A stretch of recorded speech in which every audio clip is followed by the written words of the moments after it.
Well, sorry for the really long wait, as we thought some delays weren't going to be nearly as long as they were, and then as soon as one ended, another one began because, yeah. But I guess that's sort of the luck for this channel at this point. I guess that's why we call it Rough Rolling, because this is just our luck outside of it. So, hello and welcome to Rough Rolling, where 10 is a gift and 15 is an act of fucking God. I'm Gray, I'm the GM, and we're glad to have you joining us in this post-Christmas malaise, I suppose is the word that I'll go with. Let me know in the chat what your best present was. Yeah. Mine was getting bitches. I was gonna say feet pics. No, that's about on par with what I expected. Yeah. But yeah, so I guess Barry, if you want to go ahead and give us an idea as to what happened last time, as I know it was a rather long stream with a lot of killing involved. All right, last time on Da Vinci's Code. The party found some much-needed luck in their second fight of the arena. After getting blasted by the first fight, which brought most everyone low and chewed through a worrying chunk of the party's healing, the second fight proved to be a cakewalk by comparison.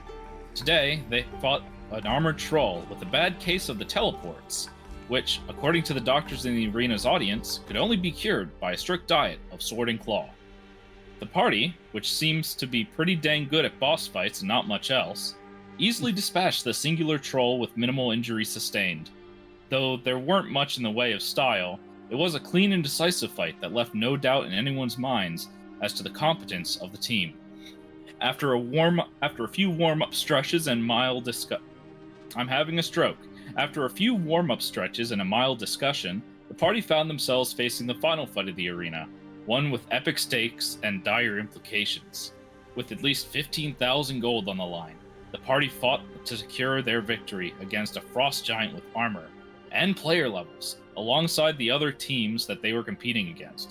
It was a bloody fight, and everyone showed off their best, Sven doing nothing but cast lightning from the only visible place to the audience, Sasha landing an early critical hit, Daxius playing up theatrics, Garugamesh stumbling around before finding the right place to swing his warhammer. Was it an axe or a warhammer? A warhammer. It's a dwarven long hammer, technically. Before swinging his weapon, and Vic tanking many brutal hits, and Fernix struggling to make progress against the blinding, biting blizzard which surrounded the frost giant and his Jax? I don't know what he actually is. I'm just gonna call him Jax. The Hand Archon, whose aura helped avert a critical hit, and that was my contribution. It was really funny. You just basically there was just blizzard. And you're like, fuck, goddamn. Well, can't fail to save 3 times in a row, right? Before Garugamesh could land the final blow, however, an unexpected combatant entered the arena. 2 hounds, which can only be described as Mind Flayer Anteater dogs, charged into the swirling blizzard, flanking the unexpected group of adventurers. As the giant fell, one of the hounds was able to knock Daxius unconscious, stealing an important item from him before jumping through solid stone and vanishing, which is where we pick up among the aftermath of the fight against the giant and the ambush of the hounds. My recap. Thank you. I guess at the very end of the last stream, I do not believe actually might have been on camera at the time, but there was a roll which was performed for those who were standing around, a perception check, and I believe if anybody else wants to add to that and was reasonably there, which I think most of you were, except for Lan. Is there music playing? Yep. I mean, I was there. I was just kind of on the other side. I don't know why I never hear anything. Or I guess Barry would not be close enough either. Sometimes client side the music fucks up, but it usually comes back after some time. At least that's what I've noticed.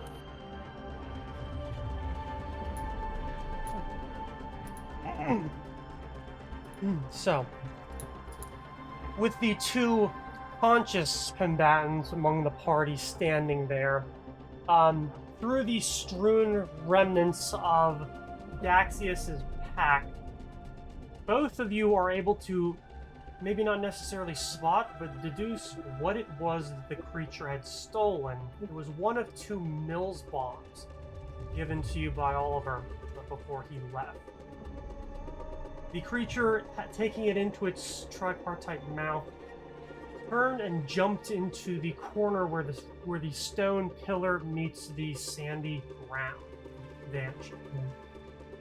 At the same time, those of you who are conscious and up, you hear that there's muttering and calling throughout the crowd around you, and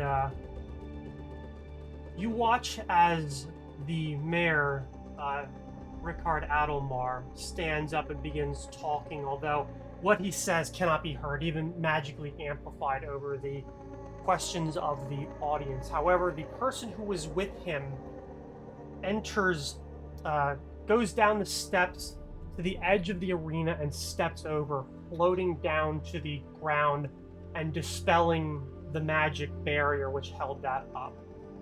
Chancellor Unger crosses over to initially look at to why the fuck there's like a bunch of shit is strewn over, and then looking to the now slowly dissolving, liquefying corpse between the many parties,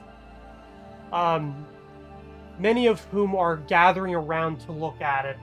Prominently, Ulrich and Eskar of the Stone Warders. The outsiders are a little less focused, but the Halfling Slayer and the Rat Folk are standing over, kind of poking it. Because that was the one that Lalia Underhill actually was able to kill. Right. Yeah, the other one got away. Unfortunately.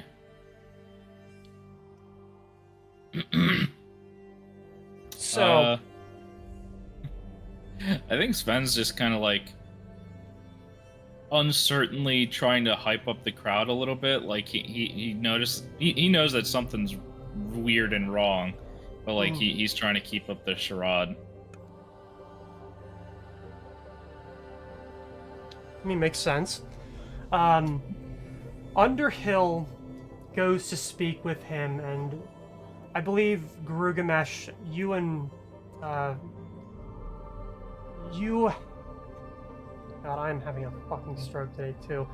You and Phoenix are standing close enough that you're able to see like Underhill talking to him in like this really like pissed off, like what the fuck is this manner. You can't really make out any words considering the noise around you, but eventually Unger just puts a finger up and Ulrich shuts his mouth like immediately.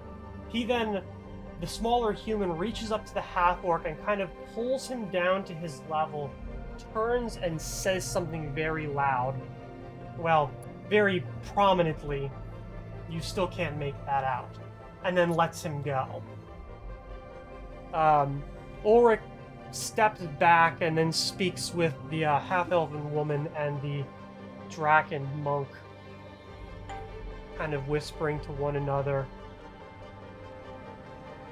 And finally,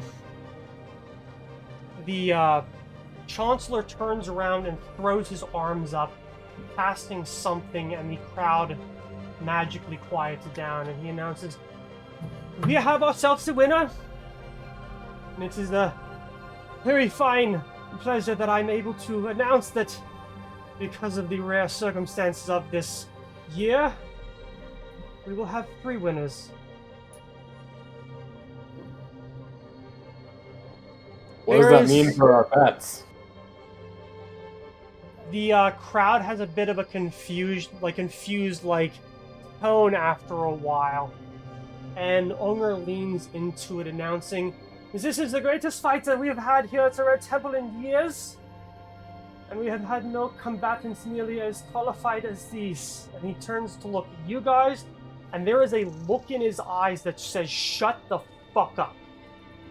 That screams it in a way that only nobles can project.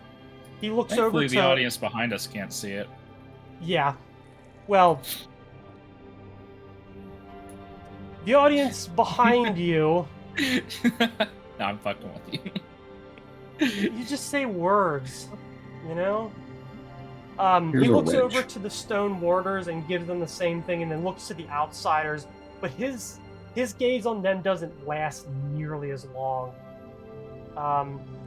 He then turns around and says, basically putting a hand to his throat to amplify his voice, saying, "We will be honoring all three combatant groups at a feast being hosted at the Freehold in 2 days' time. As for the grand prize, it will also be split. However, my own knowledge as a court mage here in the city, for all intents and purposes, we will be declaring the gate crashers the winners when it comes to gambling." And he invites people over. Ulrich goes over kind of reluctantly, and the rat folk walks over. He grabs their hands and holds them up, waiting for someone from your group to go to it. We all push Vic up. Yep. He's unconscious. Oh, yeah, he's still Walking around. Like, Yeah. dazed as fuck, Got has it, no man. idea what's going on. I've got a channel left. No, you should save that. Yeah, now it's important. Yeah, what if there's a secret round 5? Tiebreaker. You Okay. have HP. Does that to hit get me there. too? Yes. No, I exclude you. No. I get you. It wakes up, is confused about what's happening, and then he just walks over. We want to go. Accept the award. Okay. Yeah, all right. He just walks over and joins the corral. There is a bit of a confusion for a second, but then the mayor kind of gives out a loud, like, very charismatic ha ha ha, and, you know, starts clapping, and everyone else kind of goes, okay, I guess this is what we're going with, and join in. Vic, I think your character probably heard everything that was said. You can determine whether they understood any of it. Well, we'll say it's a vague haze.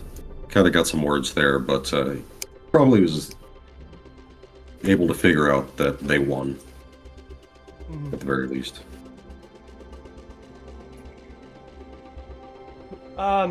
After that, he thanks the audience for turning out and waiting so long, as this actually went much later than they had intended it to, but such a great event was worth the time. He then tells everybody that they can make their way out at their convenience, and don't forget anything you brought with you.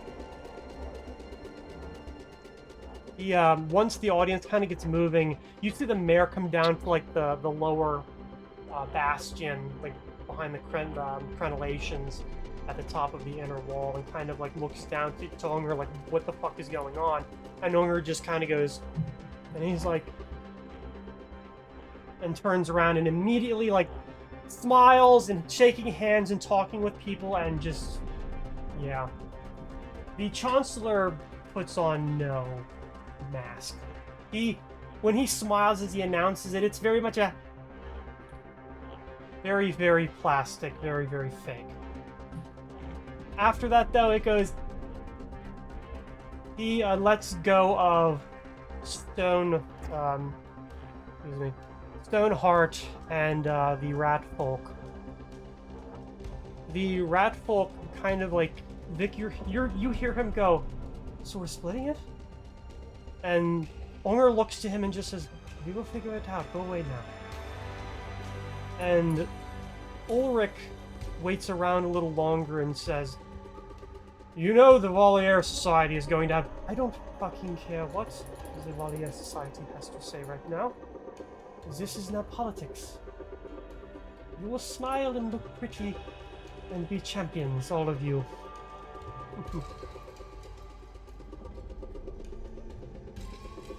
I nudged at Axius.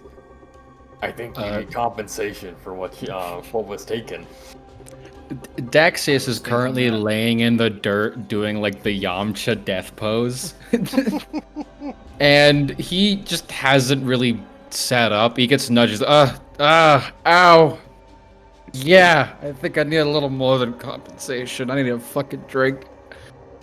We'll maybe start putting some of the stuff that was torn out of Daxius's bag back into some sort of like hobo sack or something, and just carry it out. Just give him a Actually, bindle. Right. I'm going to go ahead and give Daxius that Society Scion pouch that he gifted me, that I've not used. Here, you can put your stuff in this. Oh, thank you. Ow. We will speak later. I just need to lay down for a while. Ow. Yeah. And I just sorely start picking things up, grab some things from Vic. Thank you. And just hobble my way out of the Coliseum. As they're walking out, Vic will just walk over to Gurnesh. What do you think happened to that little, what was it, a crown or something that you made for the champions? I assume it's going to be given out at the banquet, but we'll see what happens. I figured they would have shown it off more. It would have been nice. Yeah, we'll see. I think most of my ribs are broken. He just keeps walking. Gurgamesh is gonna stroll out with him. Guess we'll all filter out. Vernix just having the most uncomfortable looking smile on his face after the guy said to smile, and he's just like grimacing. You look constipated. Do you know me? I drink coffee every morning. It's a fair point. Move along. The other groups exit with you, mostly speaking within one another. Some of the people in the groups don't necessarily care as much. Like Eskar, the Draken monk, seems to be pretty copacetic, if not just disinterested.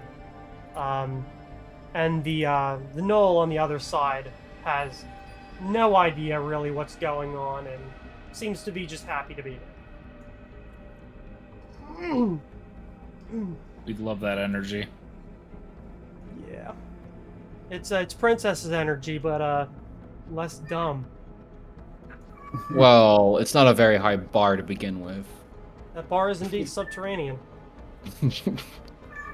You are met at the other side of the gate, a little into the undercroft, by the quartermaster, who distributes to each group 10,000 gold. Hey. Plus the gold we bet. He doesn't handle that. That would be the bursar. Didn't we also get gold for each round we won? Yeah. Is that included in the 10,000? No, that will be a further 9 Okay. Oh, So to everybody, to each group. Okay. So we got to divide 19,000 by 5, which is impossible. somewhere. Mm-hmm. Yeah, it's so impossible, it's like not even close to 3,800 each. Yeah. All right. Well, as long as we've got that settled. Yeah.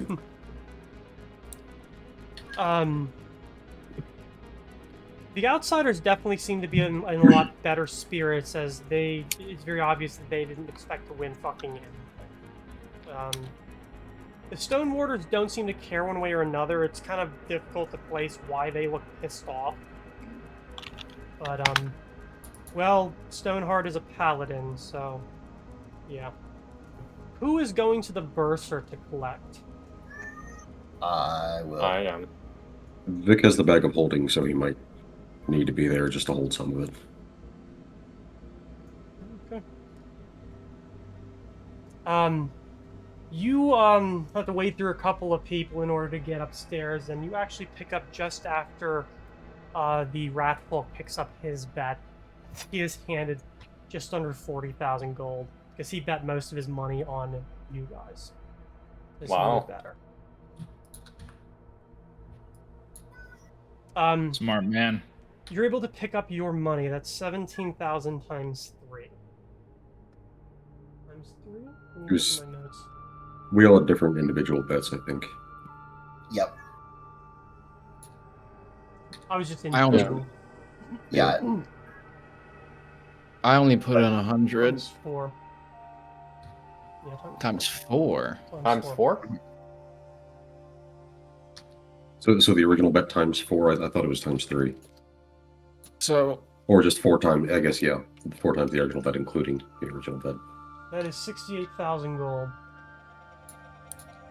And for the audience, I already said to one of the players that I will not hear any complaints about gear, money, or a lot. Yeah, so I'm Sven gonna bet try. 5,000. Sven bet 5,000. Vic bet 2,000. Daxius bet 100. so Gilgamesh bet 2,000, but also put 1,000 on both the other teams. And Fernix bet 6,000. Mm. Yeah. so 400 of that is mine. I'll just take that. Mm. I mean, we can just add our own individual amounts of bets. So Giro Yeah. is walking away with Okay. 6,000 gold after the... Well, actually, I guess it is just 8,000 gold, the losses you've already incurred. Fernix is walking away with 24. Max is 400. Sven is 20. And Vic is also 8. So I walk away with 20,000. Yep. Nice. Nice. We Wait. take those. We absolutely take those. I have money So now, then we- boys. So now our So then complaints is aren't going to that- be about gear. They're just going to be about more people having better gear. Is Yeah. that the amount that was made? I'm Yeah. confused as to how I'm betting assuming works. that Okay. you already deducted the money from your purses when you put Yes. put it in. So yeah, that's the winnings afterwards, taking into account or yeah, it's not Oh, so we- subtracting any money that you already had. So you So- just get so we- 8,000. So we also add back the money we bet. No. No. No, Well, if we kept the money, we would multiply the bet by 3 and then add that. If we spent the money, we would just add the extra instance of the money in, which would be 4. yeah. So if you already gave the money out, which I assume everyone did, you would just add the 20,000. Mhm. I see. Yeah. Nah. Oh. In that case, just do it like. There we go. Bada bing. Bada bing, bada boom. As Money. you guys come down the steps from the bursar's office up on the technically ground floor, you pass Talia and Jean-Luc going into the arena the other direction. Fuck. Stoneheart is walking with Talia, talking like very gesticulations and just very, very animated in his approach as they go out into the arena. I guess we should go talk with them. I don't know why I whispered that. We should go talk with them. I don't want to deal with talking. I suppose at least a couple of us should, at the very least, see what's going on. I can do what you want. I'm just gonna take a nap, and I just sit down next to a wall, and I just close my eyes and just sleep for a bit. Actually, Fair enough. He just passes right out. He's exhausted. He's beat to shit. He just takes a nap right there. I want to make sure those things don't spread any kind of disease I've never heard of.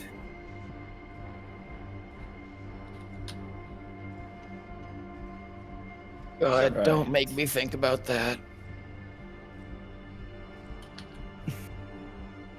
Right. Well, just start struggling to walk behind them while carrying the giant sack of money I assume I was handed. Yep. Well, in a very simple wooden chest. Oh, okay. Yeah, I'm assuming heavy enough that my weak ass is having trouble carrying it, so I've got pretty much like my arms wrapped around it, Yeah, cradling it like thankfully, a I think a baby. lot of it is distributed in platinum pieces, but that's still fucking, what, 2,400 pieces? So, Yeah.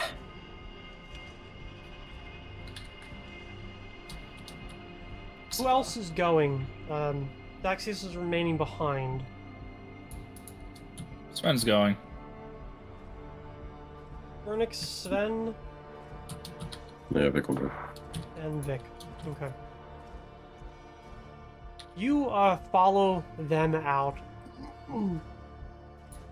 about halfway across the arena, and now that some time has passed, you can definitely see the arena is still filtering out, but you can tell that there are people like still interested in what has happened and are like watching on.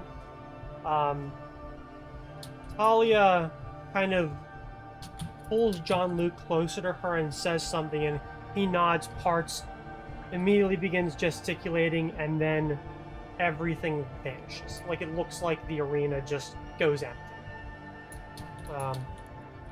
As you guys grow nearer, maybe like only a few steps later, what is in front of you returns to sight. However, the amount of people still looking on drops precipitously.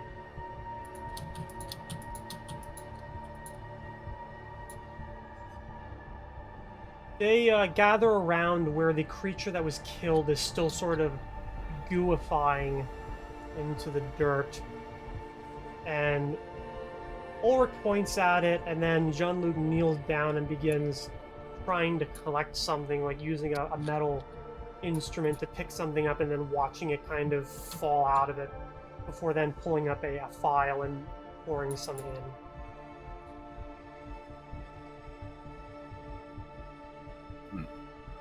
Just watching. I was wondering about the propensity of collecting samples. Mm-hmm. As you get close, you just hear Talia say, "Yes, Ulrich, I am very well aware of what exactly happened. I watched it from the fucking announcer's box. Please, calm yourself." And, like, the half-orc just... Fine. Fine. No one's dead.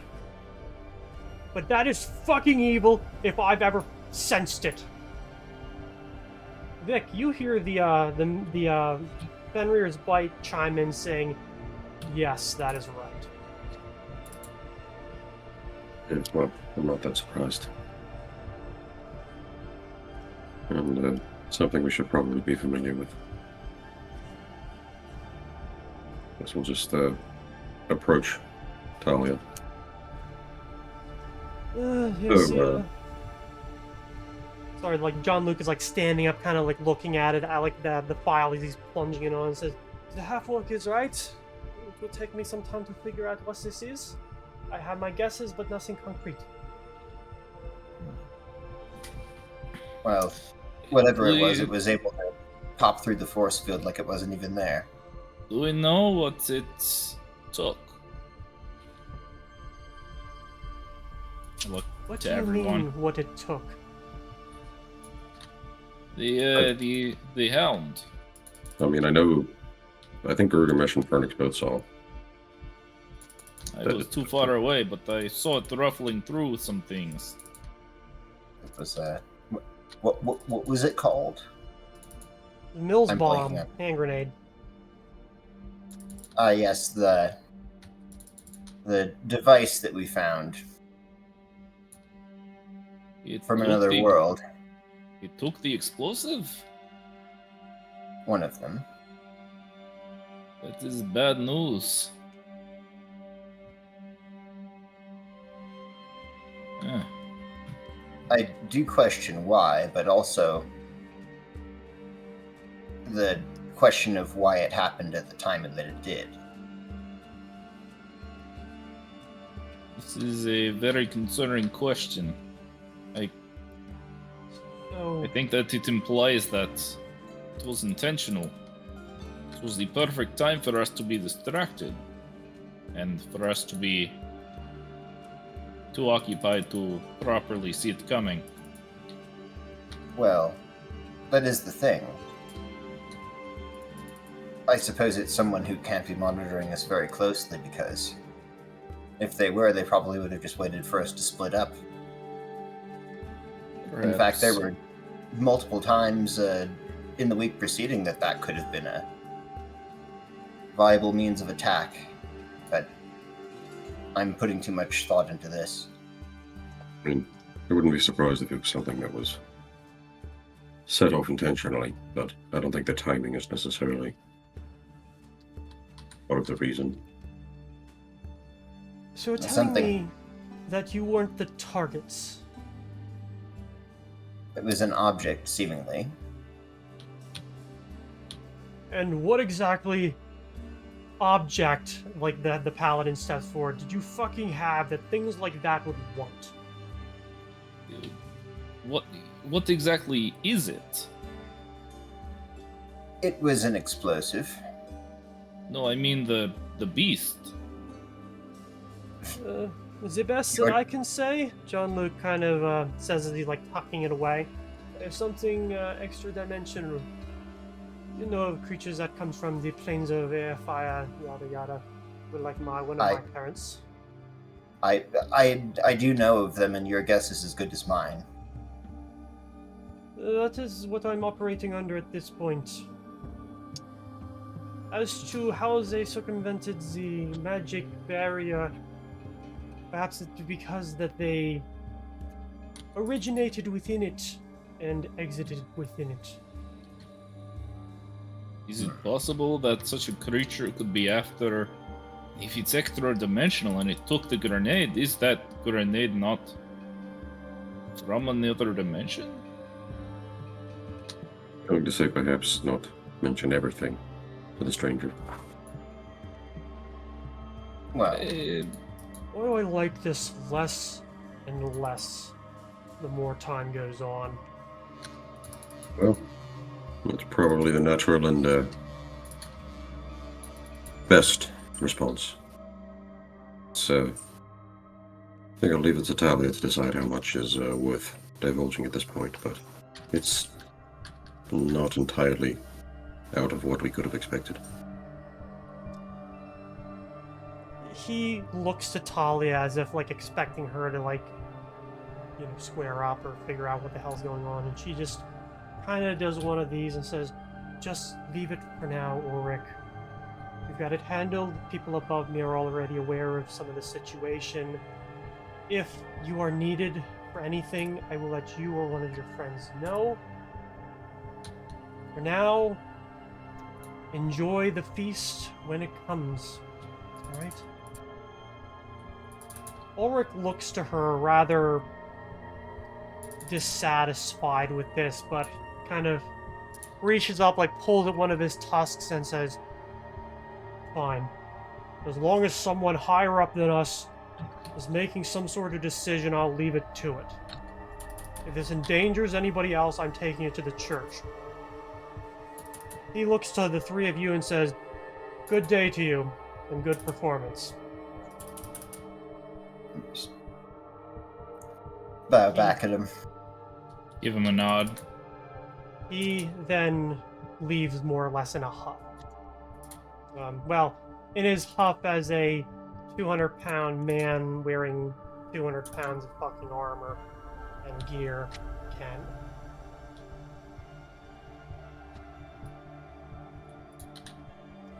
Meanwhile, basically the rest of the creature loses like its form. Like you can't see like what used to be its head or what used to be its shoulders. It just sort of settles into like black slime and settles.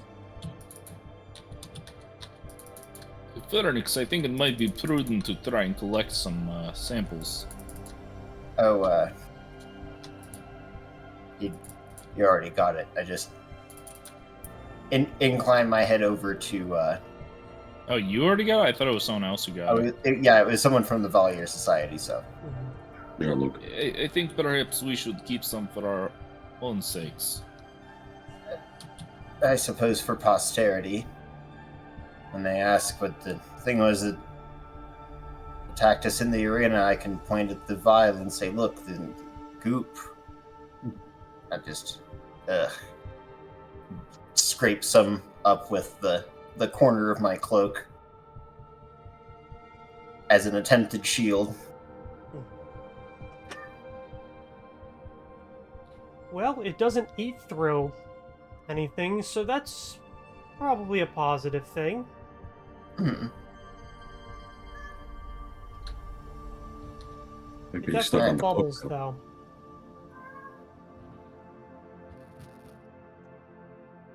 Definitely bubbles, you say. Yep, I shake it around a little bit. Yeah, it kind of almost looks like it's carbonated. Odd. Still seems to be active. Well, we'll see if anything's still in the vial in the morning.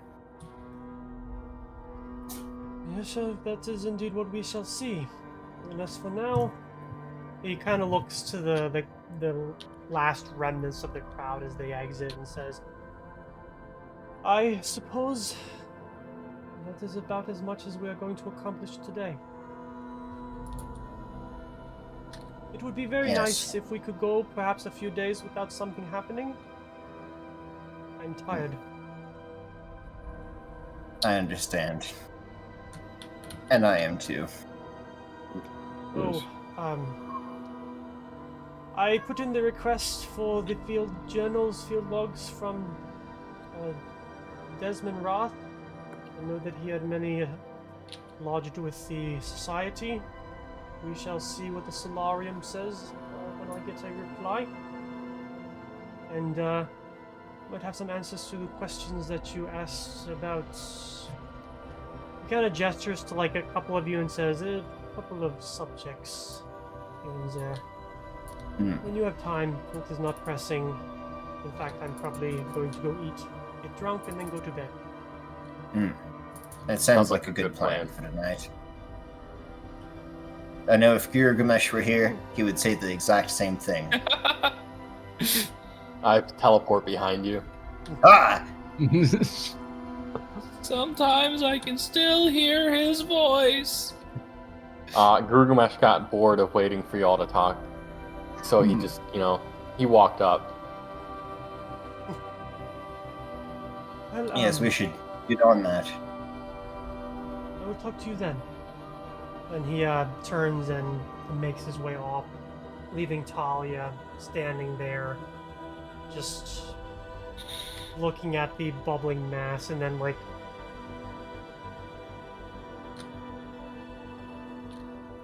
Would you believe it? That was my nickname in high school.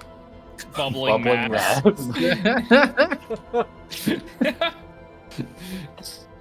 I can believe that was Garugamesh's nickname. she. Hey, yo, what up, homeboy? Bubbling mass.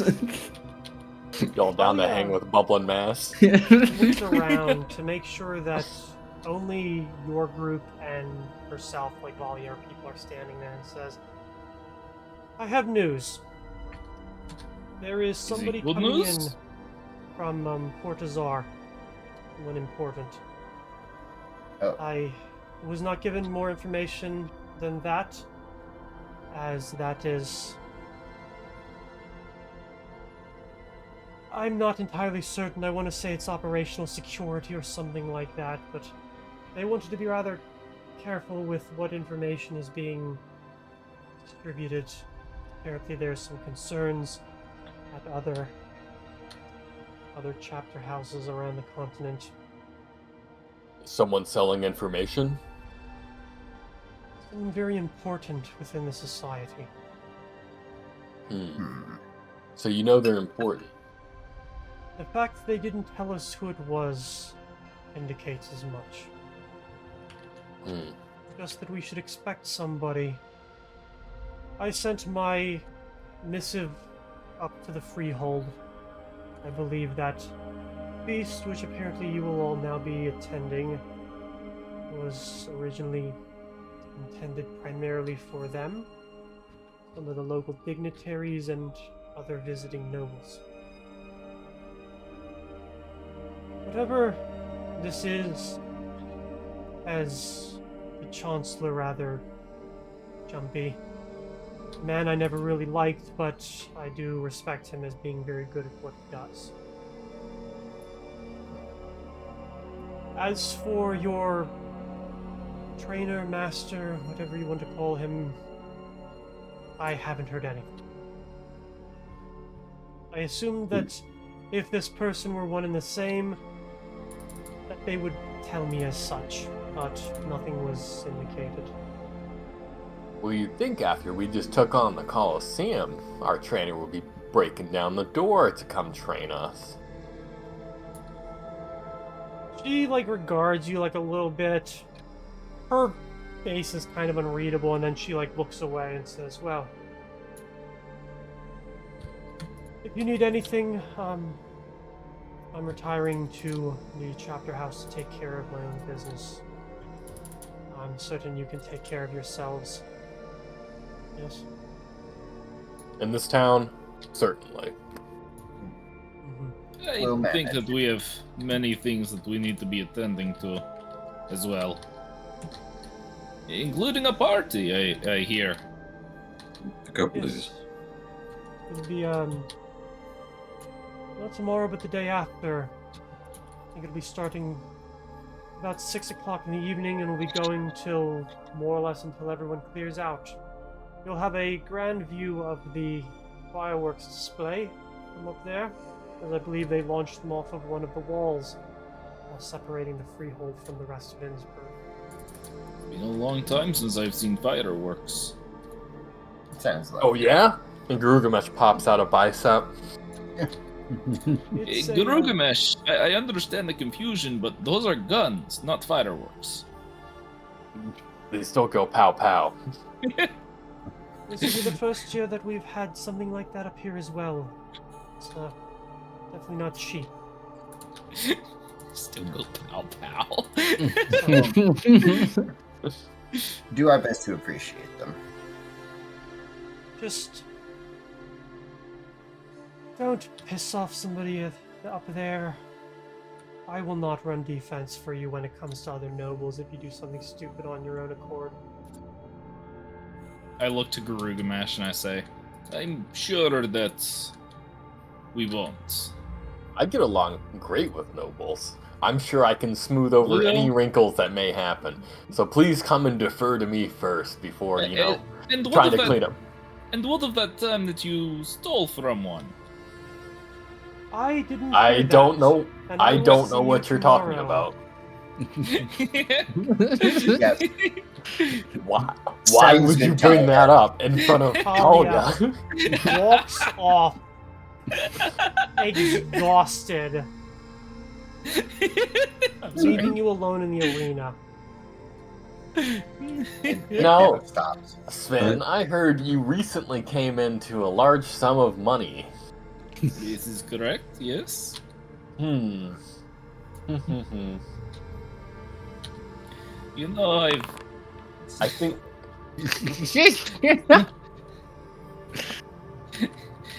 I feel like you would get real bad debuffs for trying that as soon as you said that. Yeah, like unless he let's rolls see a it. Let's see it natural then. one. let's see it. I'm waiting for my natural one. Come on. Alright. It's always possible. Yeah, Yeah. no. You Missed reach this- out towards the same box that they handed Fernix, and I assume just Sven watch him reacts. do it. Just watch me. I don't let him take it, but it's one of those things where it's like he starts reaching for it and I just slowly pull it back. I'm It's like reaching forward, but you've got your palm on his forehead, so he's just like grabbing you. You know, Gilgamesh, I don't mean to spoil the fun, but you know that I know where it's gone if it goes away. Yes. I don't know what you mean. It's called object permanence.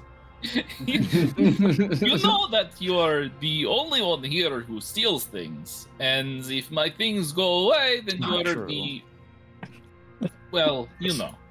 You know, Regular. I feel like you just have this negative image of me, saying I'm the only one who steals things, blatantly dropping Well- that I robbed a noble in front of Talia. You're trying to ruin my reputation. Am I wrong? You are the only. Who here has stolen anything aside from you? Daxius!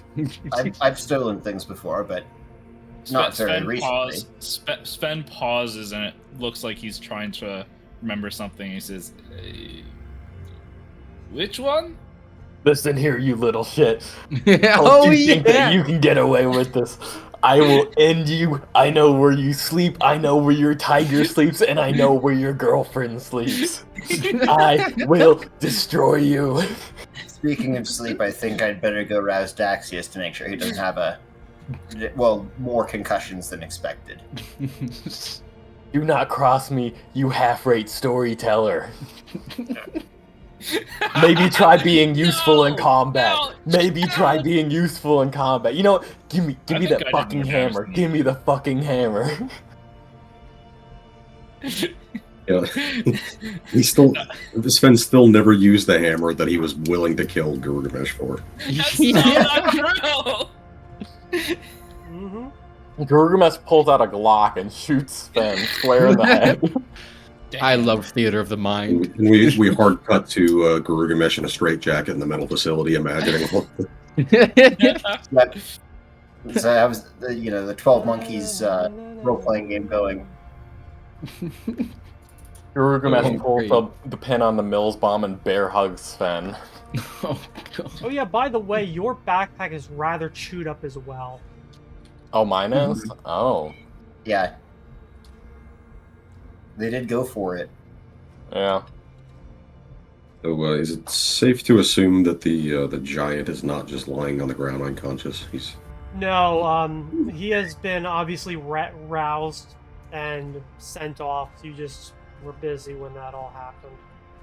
Did the Yeah. troll die? Yeah, Yeah.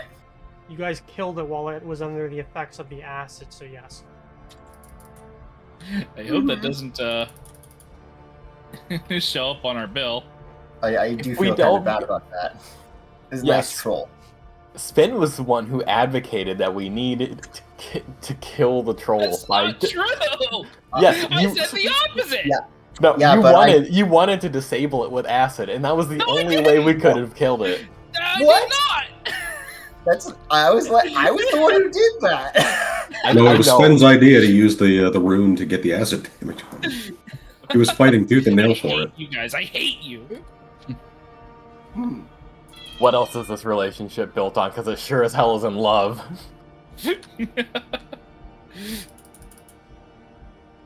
uh, Mine did Anywho. Thanksgivings when I was 8.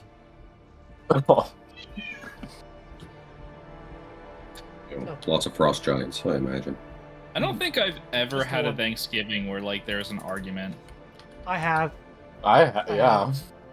Uncomfortable silence is worse. It's usually a grandparent or an uncle. Never on my mom's side, but my dad's side is really funny. Imagine everyone just slightly different versions of my dad, but Yeah, I know what your that's dad's like. no, I mean that's basically me, and then you Oh know God. yeah, I know. So it's hard. It's really not. It's not shocking to say, but when it's I don't know. It gets wild.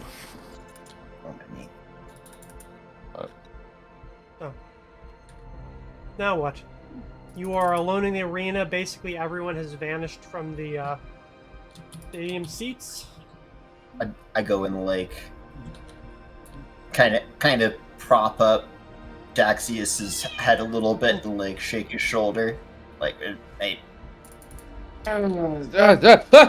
Just no, oh, sorry, you're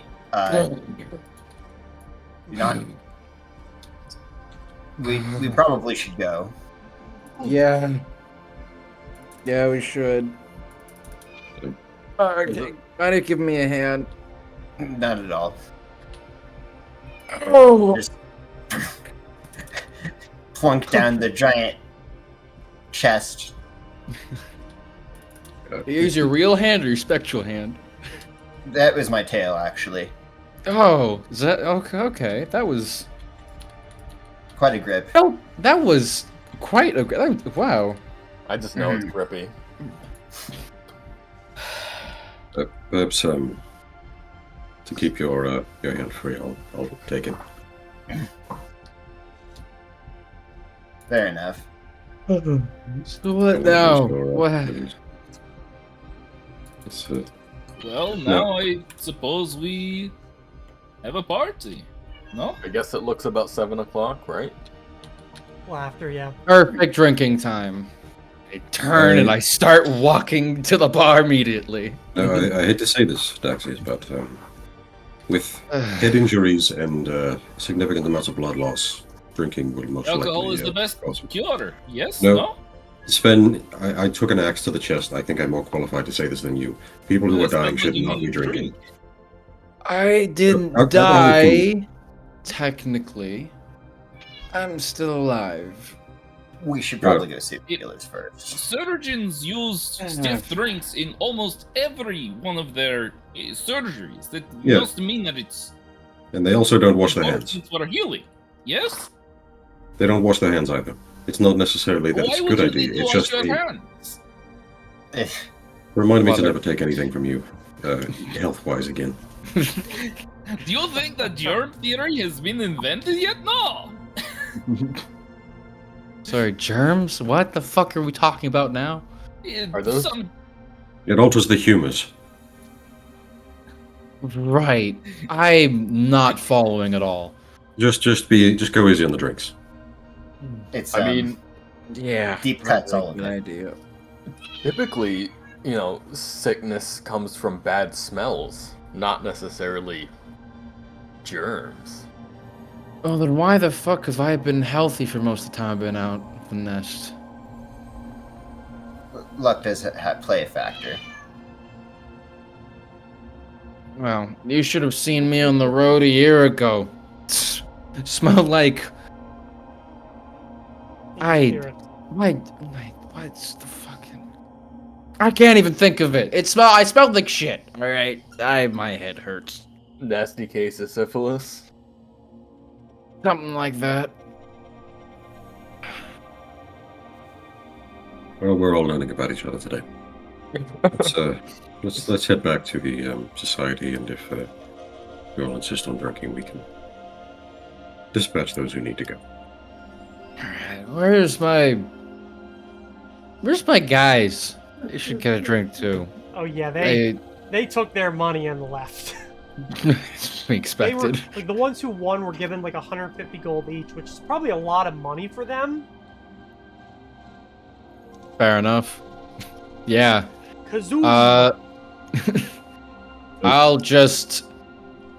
Fuck it, they got their money, they're happy. I don't need to fucking do it. I just mumble to myself as we're walking, not saying anything in particular.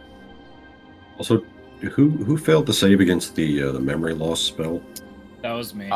Ben and I would go Gilgamesh? there. Yeah. So you guys wouldn't know who Daxius is. Yeah, no, I was Yeah. role-playing that. Yeah. Is the Narrows Trade House still open? At 8 o'clock? It might be, yeah. Alright, Gilgamesh is gonna head there. You're probably able to get in before they close.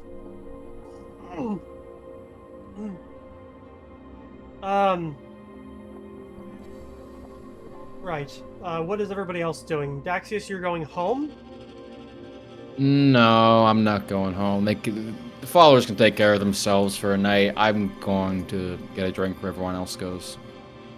Okay. Everybody else, where are you going? I'm going to go party. Lion and Yeah. Lady, of course. Sounds good. That works. Okay. I get the impression that we might not be paying for drinks tonight. Yeah. So, four of you are all going to the same place. The three of you definitely are. Daxius, are you going with the rest of the group to the Lion and the Lady, or are you going somewhere else? Lion and Lady, yeah. Cool. We're gonna start with Actually, Karuna. Daxius, why don't you come with me? Sure. Sounds splendid. As I hobble alongside Gurgamesh. So, We're going to see Secret Ash. I stop. We are? Yes. Why? 3 reasons, only one of which you get to know. Well, Sure. You know what? We'll walk and talk. yeah. So, See y'all later. Wave goodbye to everyone else. reason number 1. We should probably let them know that the Valier Society is on to an informant. And if we're going to fuck with this person coming in, Secret Ash needs to know that. Number Agreed. 2, I've got some shopping. And number 3, I need a rematch on the arm wrestling. He never gave me one. He's not going to accept it. Honestly, you probably won't even talk to Ash himself. I think that was a special occasion. He was in there one of the times I went before. He got me. Yeah, my well, maybe he clothes. runs things different. I don't know. It seems to. It's not exactly the status quo, at least compared to what I'm used to. Alright. okay. Well, this is your mission. I'll follow your lead. I'm just gonna take us directly to the Narrows Trade House. All right. Oh, and I'm gonna protect my pockets while I'm walking through the Narrows. Same, yeah. Keeping I'm one not trying hand to- on it at all times. I'm not trying to tempt fate. Is it Oh, like doing it in wait. public? So, you head through No, no. town. It is definitely a lot busier. There's a lot of celebration, calling, hooting, hollering, drinking. Things being thrown, things popping and snapping, and a lot of music being played, wafting out of windows. You get into the Narrows, and it's much the same. It's a lot rowdier. And, most people give you, like, at least 3 feet. Because they don't want to touch you. You might as well be diseased. Did we do something wrong? Or is this just because we're the winners?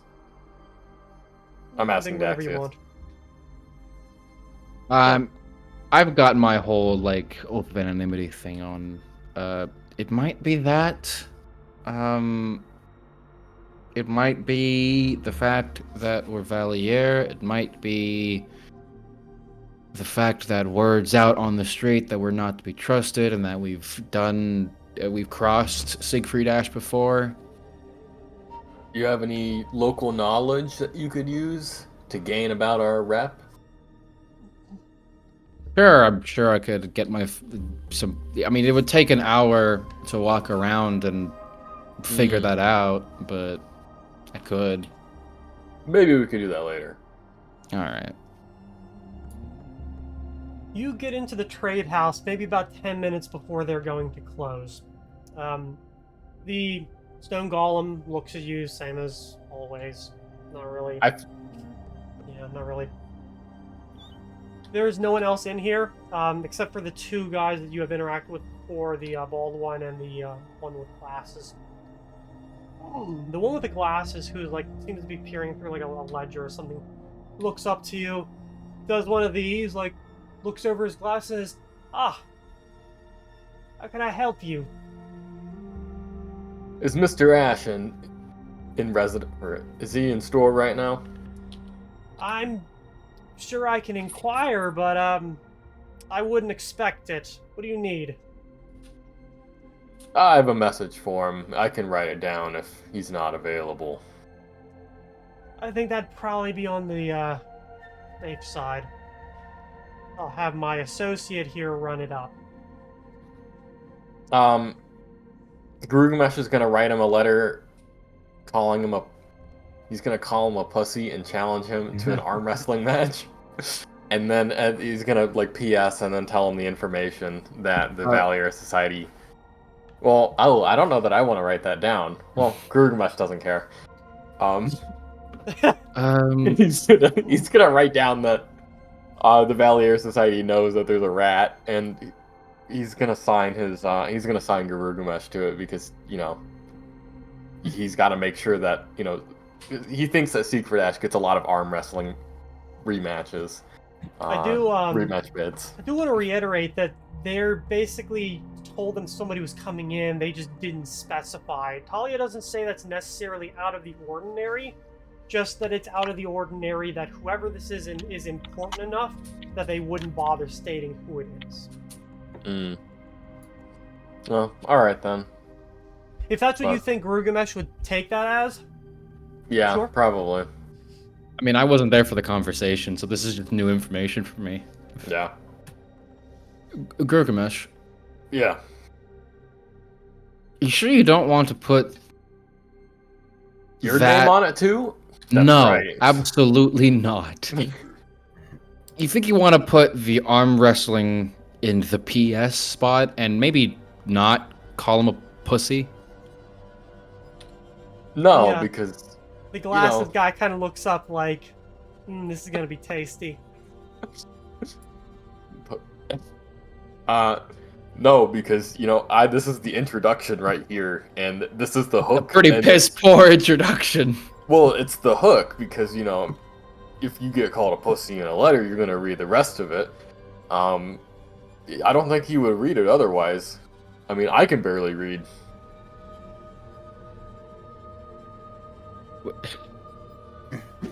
Can I just look at that for one moment? You're gonna tear it up.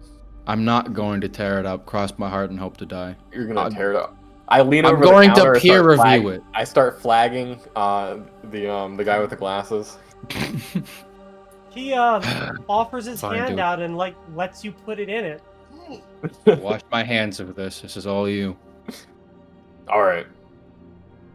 Thank you, kind sir. And might I inquire about a specific item I'm looking for? Certainly.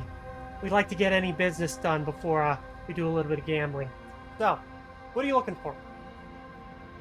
Well, I'd say first on my list is I'm looking for a hat of disguise. Is that something you could procure for me? Yes, I believe it definitely is, assuming that's not even something we have presently. That's okay. I'm willing to put in for it. Then, I can wait. he kind of looks over and says, Curly, go look for it in the back. And the other guy's like, huh? Okay. And he, stands up and, starts, kind of just moving, like he was, reading, a little book. He goes into the back, and the one with the glasses, puts them back onto the bridge of his nose and says, all right, and the next thing? You could also use, if you don't have a normal hat of disguise and have to send away for one, I think I'd rather send away for a hat of disguise greater. But also on my list, surely an establishment such as this keeps a pair of the gloves of larceny on hand.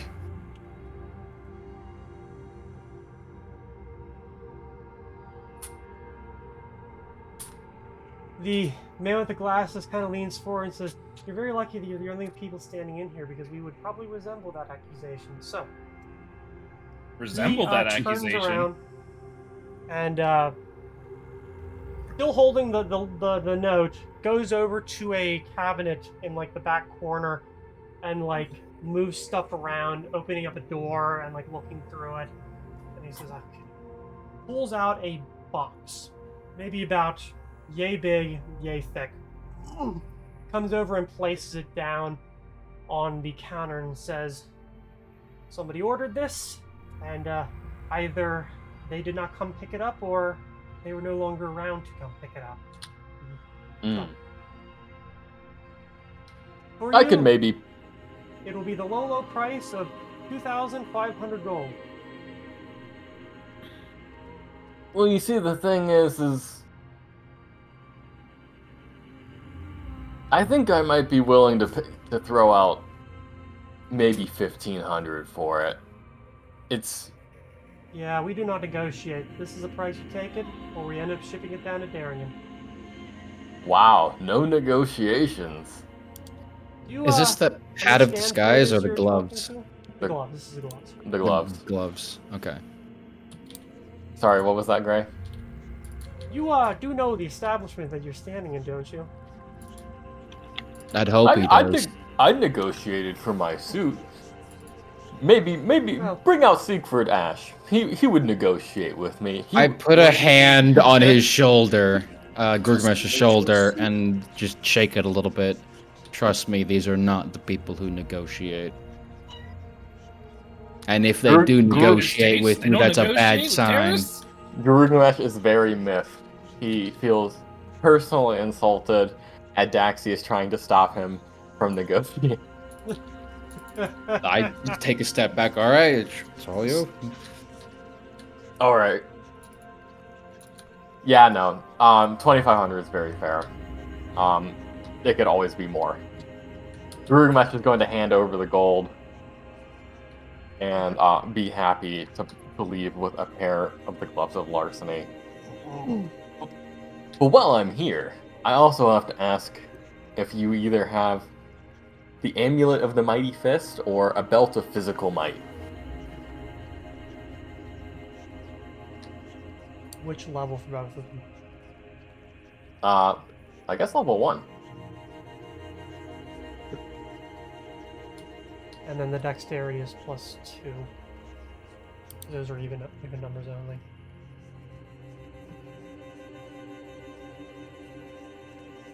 Oh. Hold on, Molly. So the physical mights are strength and dexterity, I believe, or unless you're looking for a physical perfection, which is strength, dex, and con. I believe the physical might, they're all expensive as hell. But physical might is 10,000, and physical perfection is 16,000.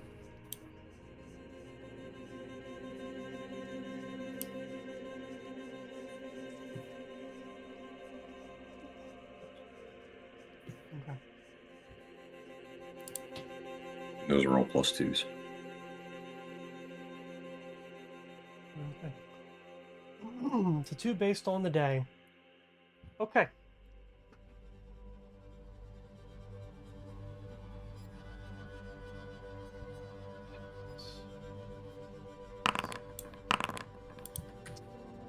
Okay. He says, I'll look into both of those. Just a second. And once again, with the note still in his hand, turns and goes like up the counter, just kind of like. That's about the time that the heavier set bald guy comes out, holding this kind of ugly-looking black hat, and just says, "This what you want? It's ugly." Is that the, would that be a normal one or the greater hat of disguise? Yeah, it's a regular hat of disguise. Can you make that into a greater one later on? Birch? Probably not. Well, I was gonna say normally no, but I think we said sure. Why not? We'll Save on the crafting time. yeah, we'll burn that bridge when we come to it. No, it was that way for the stat increasing items. Oh. The one with the glasses turns around and says, "Yes, that's the one. You can put it down on the counter. Thank you."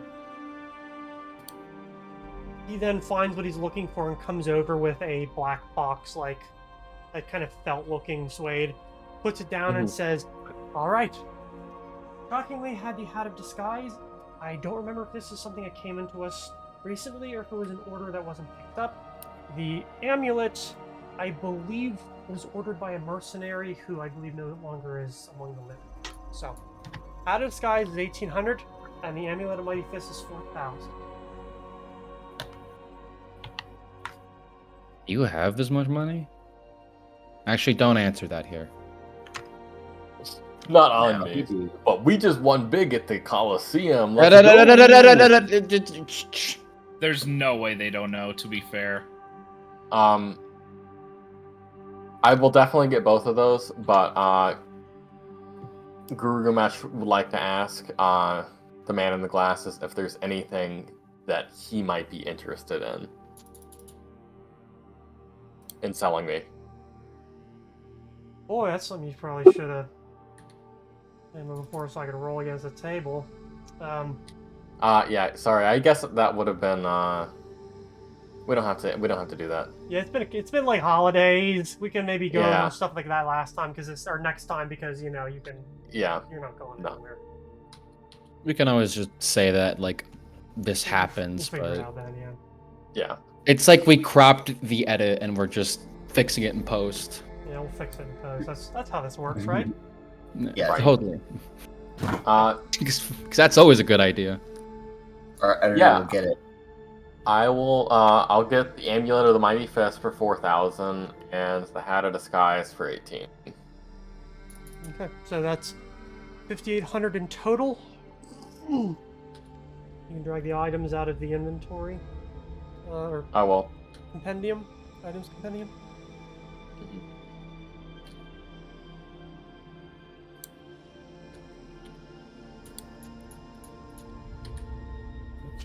Daxius, if you'd like to roleplay, I'm gonna add the item. I'm gonna walk up while Gilgamesh is doing all of this and just the golem's stationary, right? Just sitting in the corner. Mm-hmm. Just gonna look at him up and down. Just kind of look at the person on the counter and oh, fuck it, it's been a day. I'm gonna try sleight of hand with my paintbrush, just draw a dick and balls for fun. Just to vent some stress. Go ahead, give me a check. Oh my god. Well, so looking in the item compendium, there's something called the Hat of Infinite Disguises. Wait a minute. Yeah, there are certain things I won't give to you unless you're at a certain level. Okay.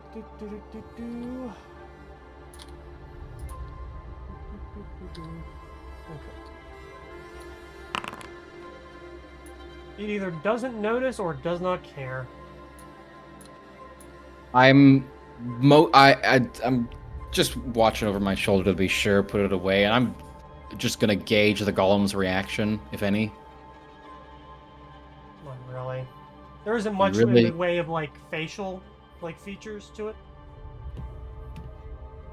God, your kind are so fucking creepy. Not even a fucking twitch. Gilgamesh overhears that and says, "What did you say to me?" Oh, I said you smell like shit and you should take a shower. I don't think I smell like shit. And I turn to the guy with the glasses. Do you think I smell like shit? Perhaps shit isn't the word that I would use, but you definitely have a smell. See, I'm normally told it's like very musky. That's my natural aura.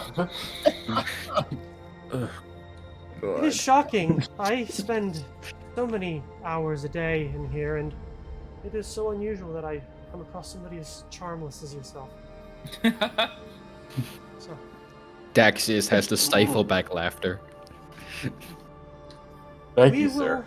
I will have Curly run this upstairs to the boss. He is actually not here. I had known that when you came in. I just wanted to Yes, see I suspected as much. how you would react. So, I believe he's probably already made a rather decent payout at the arena, as certain things happen there that make sure certain outcomes happen. So. I'm gonna put on my Hat of Disguise and turn into Daxius. Like, Walk out the as door. he's looking at you. I'm gonna look down at Gilgamesh. The two can play at that game. Pull up my Hat of Disguise to turn into Gilgamesh. How does it feel? Looks a little uglier than the real one. Yeah, my thoughts exactly. And I walk out as Gilgamesh onto the street. Oh no. That's pretty great. Well, Alright. thank you for I guess your business. Thank you, Yeah, sir. fuck you. And then, I guess, shall we hit up the lion and lady? Mm-hmm. Indeed we shall. I so badly want a drink. Good going, Gilgamesh. Let's go get drunk. I just keep looking back and forth at you, and it's like a really cursed magic mirror. Do you want to see me turn into an Ara? Maybe later, not here. Actually, wait, wouldn't you... I mean, I was dressed as a Nara earlier, so I guess it doesn't fucking matter. Alright. That fucking Inara disguise has become so irrelevant. It's just... I mean, I went out there into a massive crowd of people as Inara. I was trying to make a whole... You sold out. That's not the word I'd use. I guess... When I first left home, Inara meant something to me, but that's changed, and... I guess I wanted to symbolize that they stood with you all, the Gatecrashers. I agree. You've really let Inara become a part of our team, and you weren't afraid to let that show when it really counted in the arena. Yeah, I used to kind of separate the two of them, the identities, Daxius and Inara. Just, you know, two separate entities, like putting on a mask and being some kind of vigilante or something. But I I think was that never hot shit like that. I never was what I thought I was, and I realize that now, so... That's about well, maybe the dissolution of that boundary might be due in part to the group. It's a little hard to treat you differently. It's all the same Daxius, or it's all the same Inara. It doesn't matter what the outward appearance is. You're still you. That's weirdly warming to hear. Well, you're welcome, Gilgamesh. Don't remind me. This is fucking sappy. Let's... Alright. I start speeding up. Gilgamesh takes off the hat, so now there are two Gilgameshes.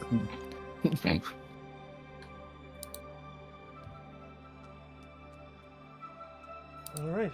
Nah, I'll keep mine on. I'll be a Gilgamesh.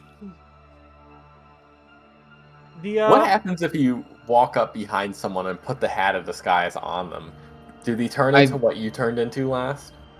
No. No, it functions as a spell, sort of. It's more like you have to be willing and kind of have to concentrate on what you're thinking of. I mean, you kind of did it instinctually, but... Yeah. Alright. Oh, wow, the Lion and Lady. The Lion and Lady. The lion and lady. The Wow. three people who went there directly, you find it is a madhouse of just movement and people and noise and a lot of smells and booze flowing and so on and so forth. Yeah, you're not going to basically have to pay for much of anything unless you want something special, in which case you'd have to convince somebody else to pay for you. Sven is, of course, buying drinks for the entire night for everyone. Yep, fair enough. This is regular booze. It's probably going to cost you like 5 gold, maybe 10 gold at most. Get whatever food they have that's nice. You're able to get a pretty filling meal. And you know what? Sven's gonna do something fun. For tonight only, whoever can sing the best song wins free drinks for the night, no matter, like, even the expensive stuff. He's gonna put on a competition. Well, not really a competition, but like a friendly, like, hey, you know, a reason to, you know, start a singing stuff.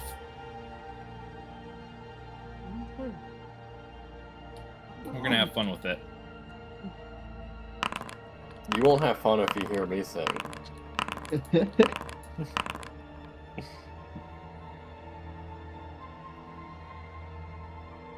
So, there are a couple of people who take that up on you, and a lot of them Hell yeah. are already 3 sheets to the wind. Yeah. And so the results are about what you expect. Amazing? Terrible. Absolutely goddamn awful. There are a few others that take you up on it as well as time goes on. This is going to be basically for the night. I'm not going to do it as like time goes on. That aren't super impressive, but there are 2 that end up performing a kind of innocuous looking human man, probably in his 40s or 50, kind of bedraggled. Imagine if Hugo won. Hugo? Close, but no You mean cigar. Lugo? Lugo, you mean? Yeah. Did I say Hugo? Yes. Yeah. Oh no! Hugo. Yeah. Imagine if Hugo leaving one. It's okay, he's a Right, slave. yeah. He doesn't need to have a consistent name. Yeah. Who cares, to be honest? Wait, did you just admit that he's a slave? Yeah. Barry? For tonight only, though. He's a slave to the music. Who All right. performs a very resonant and very downbeat sailor's dirge, and it is beautiful. It is haunting, but it is beautiful.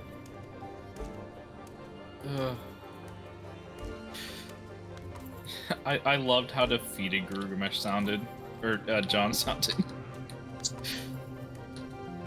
All right, yeah, I'll buy him drinks for the night.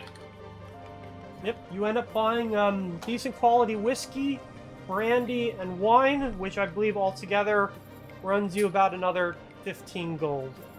Sure, so that's like 20 gold for the night. Mm-hmm. Big Oh, yeah. spender. Mm-hmm. What is everybody else doing?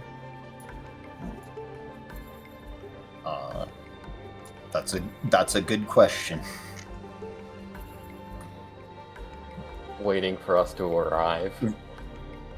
Fornix looks over from all the stuff that he's got in front of him, all the food and everything, and goes to take out a piece of vellum, and then just sort of looks at it on the table, and just grabs it and kind of just rolls it back up. Ugh. Oh, I really do have to stop working all the time. As well. It's good to keep your mind occupied at some point, but we all deserve a break from time to time. Self, more than included yourself. Yes. I do wish I'd made a better go of it in the last round, but considering, I think we did okay. I think we all did fine. Going to be taking a while to sleep some of this off, it seems. I'm sure that we can talk with some of the priests and go over things. Yes. I mean, I do still have a bit of healing left. I'm all right for now. It's I'm not in any immediate danger anyway. Yes. I would say that that X hurt quite a bit. It sounded like it. Yes, I'm surprised my armor's still in close enough to one piece, but I suppose One the piece? enchantment probably helped. And shockingly, enchanted armor seems to stick to itself well enough when they heat it up, I suppose. Mhm. wonder how they collected some of those creatures. I was wondering about that myself.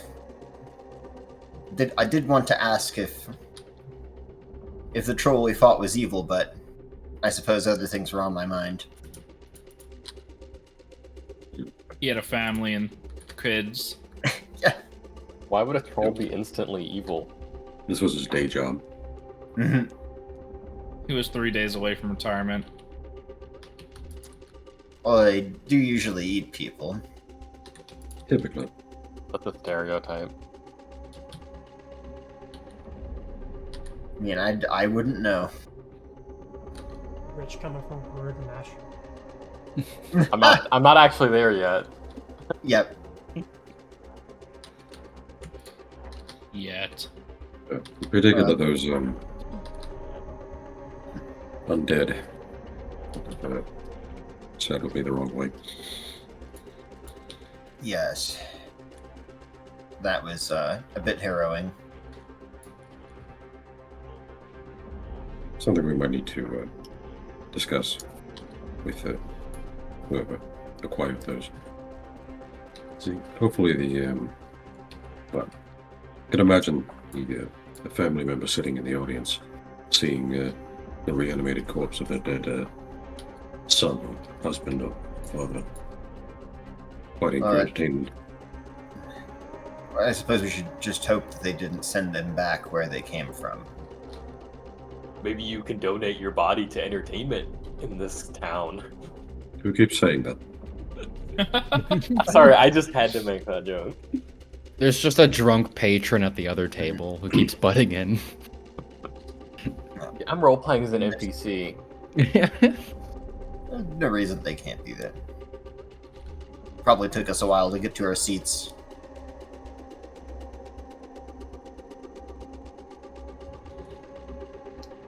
Well, I suppose Daxius and Gilgamesh eventually show up, probably about now. Oh wow, the lion and lady. We're here. Let's get that drink. I don't know if you should be drinking tonight.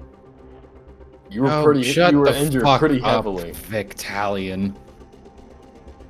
I'm not I have- Vic'Talion yet. And then I put on the hat of this. You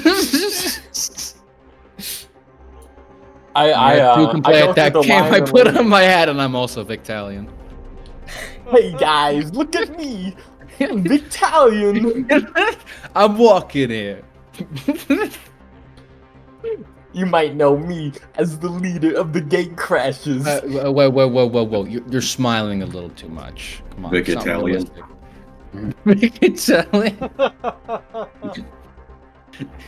You gotta do a little bit of this. I assume Vic is just like looking over and sees Gilgamesh and Daxius transform into him, and he's just staring. Yes. Yeah, we'll get 2 drinks on our This guy- tab. Wink. This guy's tab. You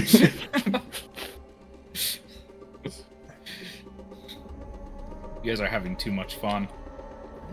Yeah, I know. Imagine that. Yeah. What a crime. Get over here and eat some of this. I Or didn't, way so too there's no much joke. again. Oh, don't mind if I do.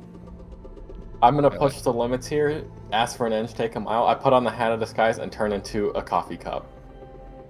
Just sit next to Just Bert. a giant coffee cup? No. Just sit next to Bert. I don't think it works. That like would not work that way. Oh, Damn. Just like disguise your head as a coffee cup. Now your cup head. And just fight like this now. I mean, hey, maybe if you had that greater hat of disguise, the elder self might do it. Yeah. Yeah, that's true. We've got. So the disguise self spell can do like a person, right? But can it do like weird shit? Like if he wanted to give himself rubber hose animation? Okay. Thank God. so it says you can seem 1 foot taller, shorter, thin, fat, or in between. You can't change your Oh, creature so I'm just type. a skinny Gilgamesh. So you That's can't what change I- your creature type, but you can appear as another subtype. I guess that would include the races.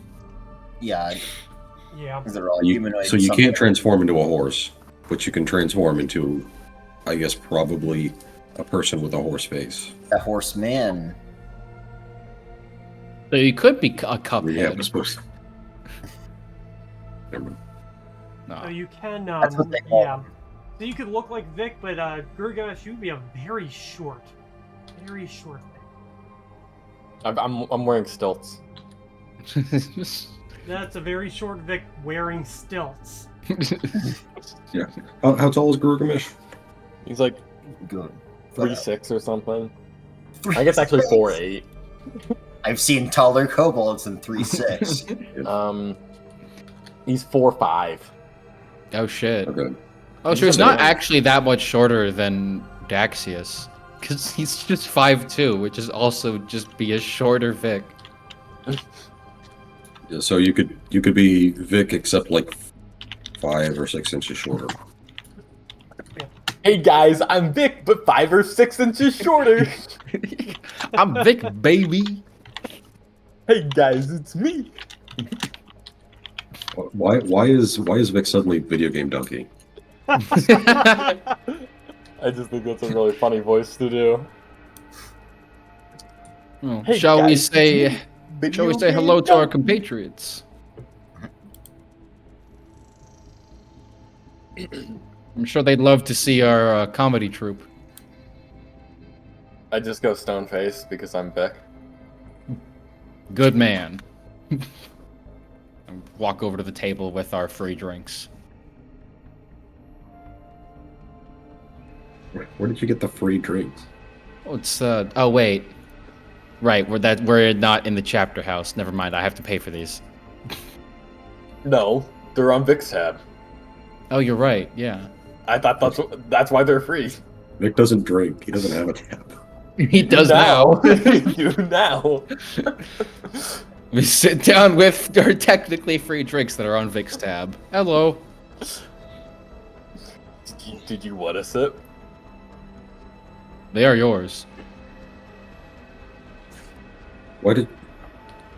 Of all the things to use it for, that's... Look, I lost a lot of blood. I'm just making the most of it. I'm gonna knock that over, aren't you? Right. And right now, this is funny to me. Oh, well, you see, I think you could probably be a better Vic, because I don't think Vic would find this funny. I don't think he... So I don't find this funny at all. Because I'm Vic. You know what? You're right.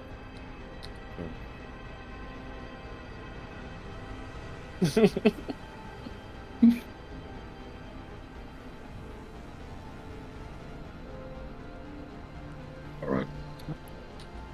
Well, So, Vic. Yes, Vic. And I wasn't talking to you, Vic. Oh, well, let's see. If you're Vic number 1, and I'm Vic number 2, then that makes that guy over there Vic number 3. It would indeed. Very astute. So, Vic number 3. What have we missed? Anything important? Insightful? shouldn't Gurgamesh also not know who Daxius is?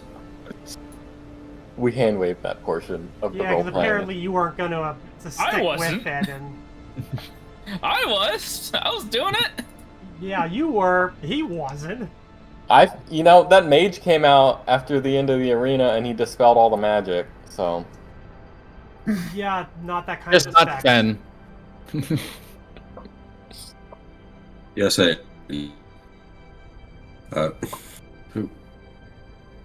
Well, I don't think we were discussing much about the interesting choice of enemies, but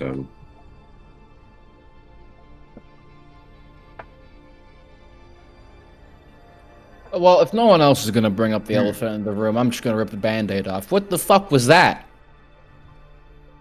Yeah, I have no idea. I asked Talia, and she didn't know either. Those things were absolutely from... I mean, they could have been from wherever Oliver was from, or... I don't know, somewhere else, but they're definitely not from here. Well, I lost so much blood, I'm turning British. Right. I'm just worried that it's not going to be the only time something comes from one of those. Well, there were 2, right?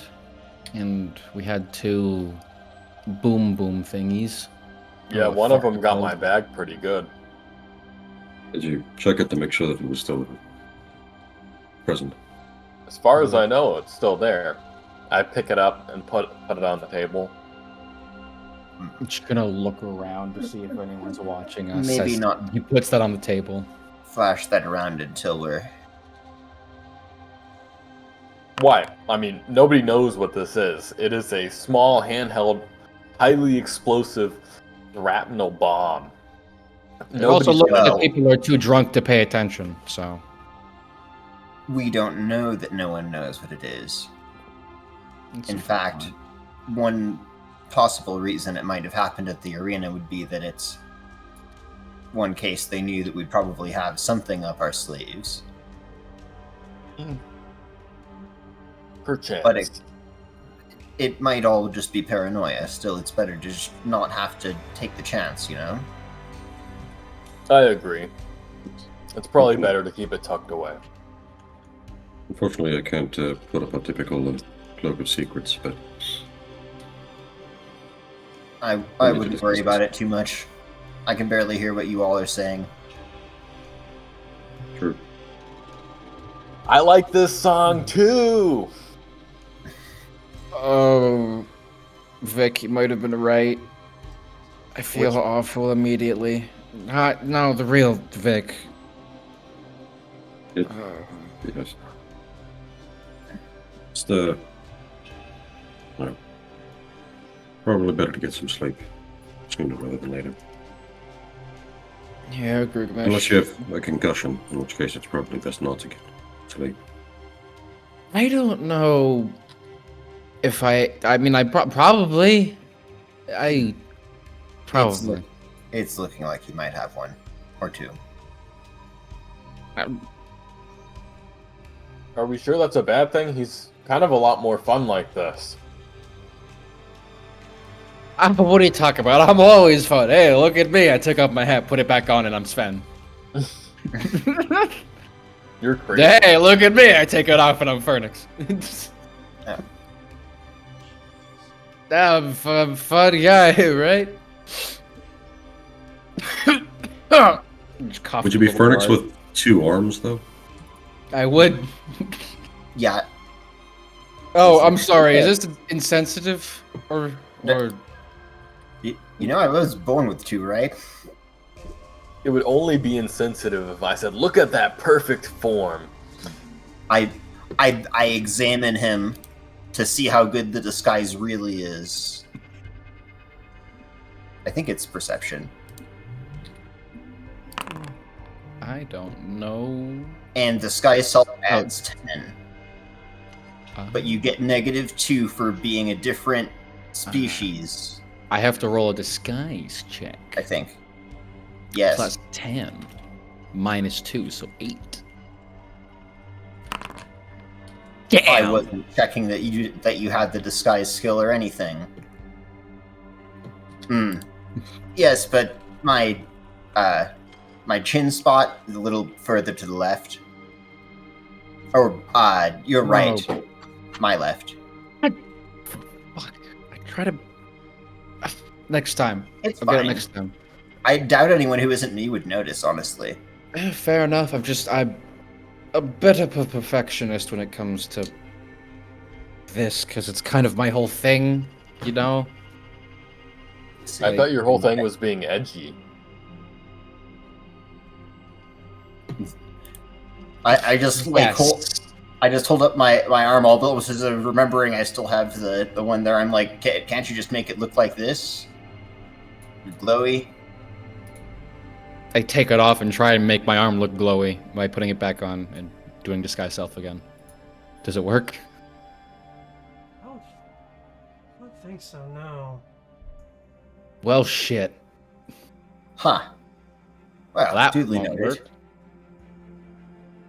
Good to know I can't pass off as Phoenix. Mm. I'll just, I don't know. I don't think you probably will need to, right? I mean, But he might want we to. don't know what might happen in the future. Maybe we have to fuck with some church or something, or maybe some more circus motherfuckers come and claim you.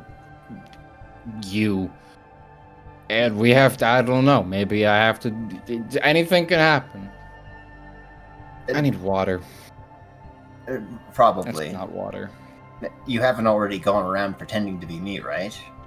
No, this is the first time I've done anything like this. If you Hey, need look water, at me. I think Sven has a big bottle of clear liquid right in front of him. That might be water. Oh, that sounds excellent. It's Everclear, isn't it? You'll find out once you drink it. It's called vodka, actually. Sven gets drunk, he just has You can that keep that. accent. Oh, that was strong. Oh.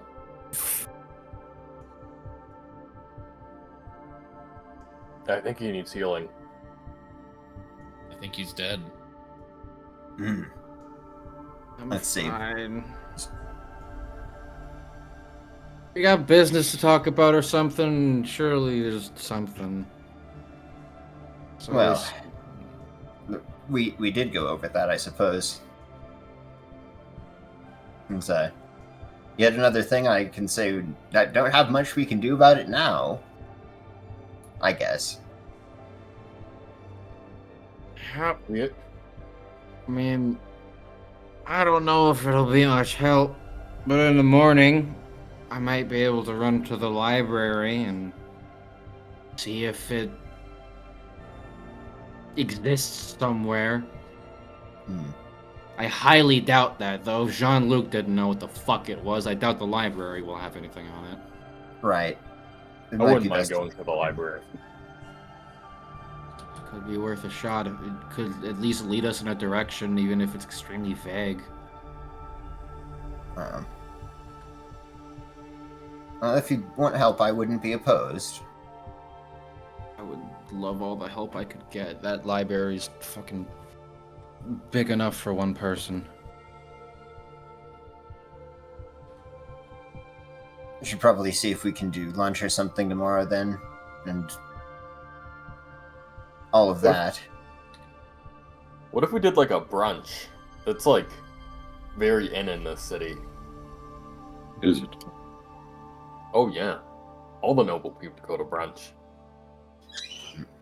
Yeah, because all noble people do is eat.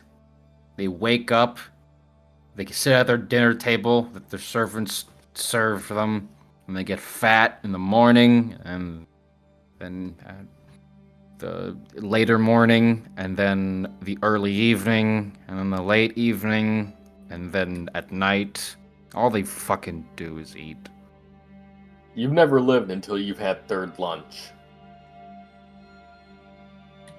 I guess I'm dead and 6 feet under then. You look like it. Maybe you should get some rest. You look tired. I'm fine. It's still early. It's nearly 8 o'clock. Yeah, that's Later by early. now. Later than 8 o'clock. My watch says 8 o'clock. Must be wrong. Let's see. When did we wake up this morning? Pretty early. It's been a long fucking day for you guys. Just like counting on my fingers. Feels like it's lasted Oh, like it's- 7 sessions or something, 7 weeks. It's nice to do that and not even think about it. Yes, we have been awake for at least 12 hours, so considering the amount of exertion. Oh, God, have we? Yes. Well, I I'm- won't force you to go to sleep. I'm gonna be honest. After I got knocked out, everything before that's kind of blurry. It's slowly coming back. Just hazy. I think sleep's a good idea. I think I'm gonna sleep. Right. Magic isn't going to heal everything. No, certainly won't. Yes. If you don't need me, I'll excuse myself. Good night. And I slowly stand up. Fuck. Oh.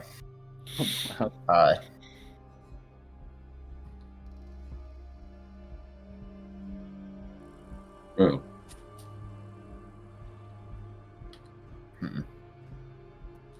I think I'll excuse myself as well.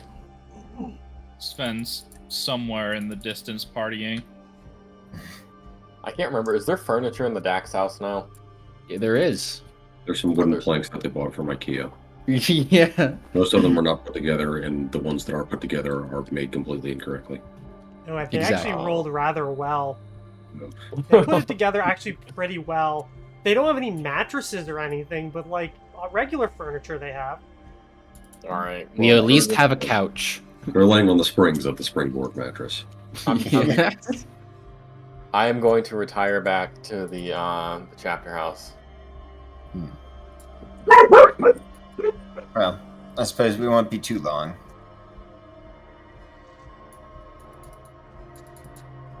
That dog sounded angry. Yes, I looked at myself, but I am mentally all about ready to drop. Still, we did make it, so if not tonight, then let's have some good spirits one of the other nights in the immediate future. Sven absolutely parties hard the whole night. I'll make sure the money is safe. I don't know if I have to specify what I'm doing with it, but he's obviously not carrying around 50 million gold. Mm-hmm. When does the Sven fatty liver arc start? Sooner than you think. Oh. All right. So, The Sven's Well. fat liver arc that lasts about 12 sessions.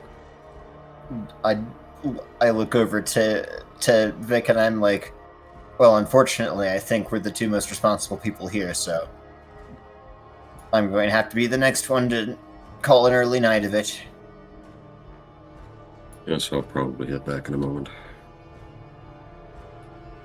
Gilgamesh would like to use the remaining time of the night to craft. That's appropriate.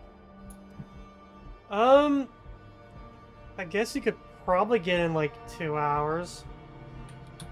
Okay, great. I'm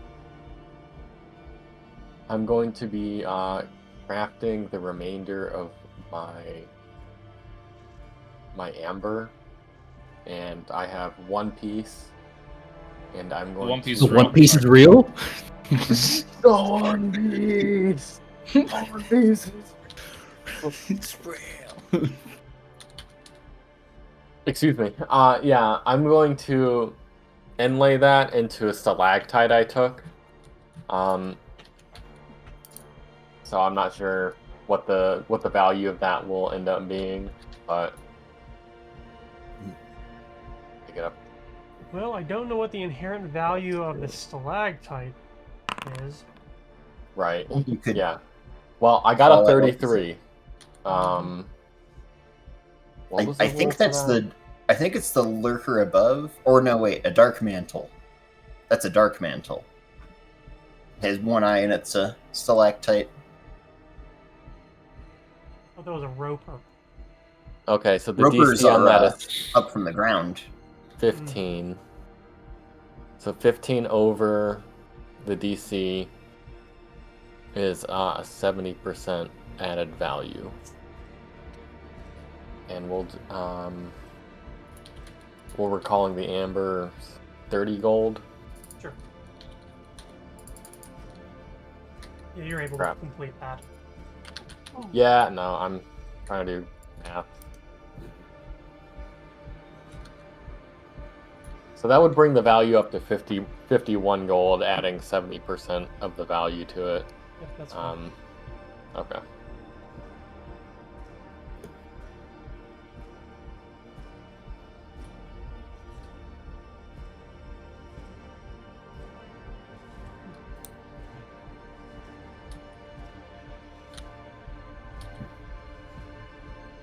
that the only piece you have? Yeah, that's all I've got. I gotta restock my my gem stores. I've really got to focus on selling now. All right. Well, the night passes pretty much uneventfully. I wave as he passes by.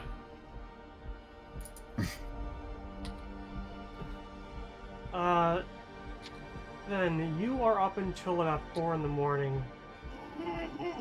Sounds about right.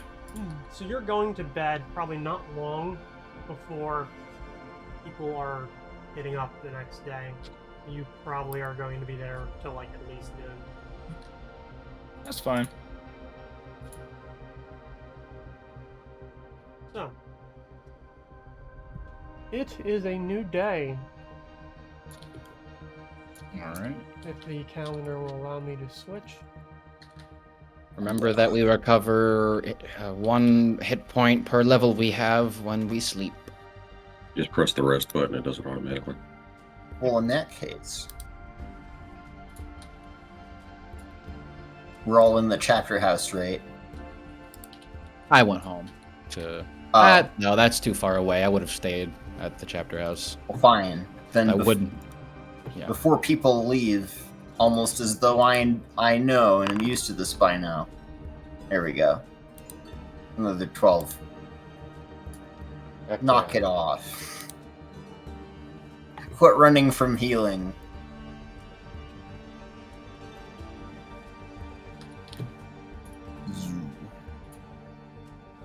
You buckle.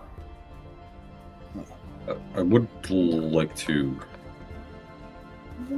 talk to the hammer for at some point, either the night before or the morning after, whenever's easiest. Either or. Because you're not piss drunk or majorly injured. Because you actually take healing like normal people. At some point, just oh, Fenrir, I remember. I don't remember if it was on our discussions of one of the visions that I had seen, but you've dealt with frost giants in the past, haven't you? Oh, yes. I imagine this one was an exception. I'm not really accustomed to them coming into the city without breaking a wall down and trying to eat several people, so this world is stranger than I thought. Perhaps some relations have improved since your time. Not a real high bar to clear right there.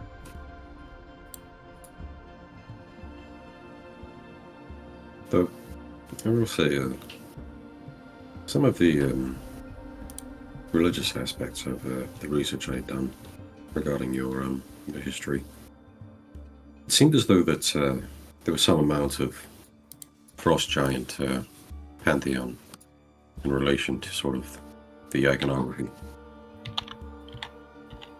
Was that something that your former owners just included or shared with the giants, perhaps, or do you even remember? Just clean up to something.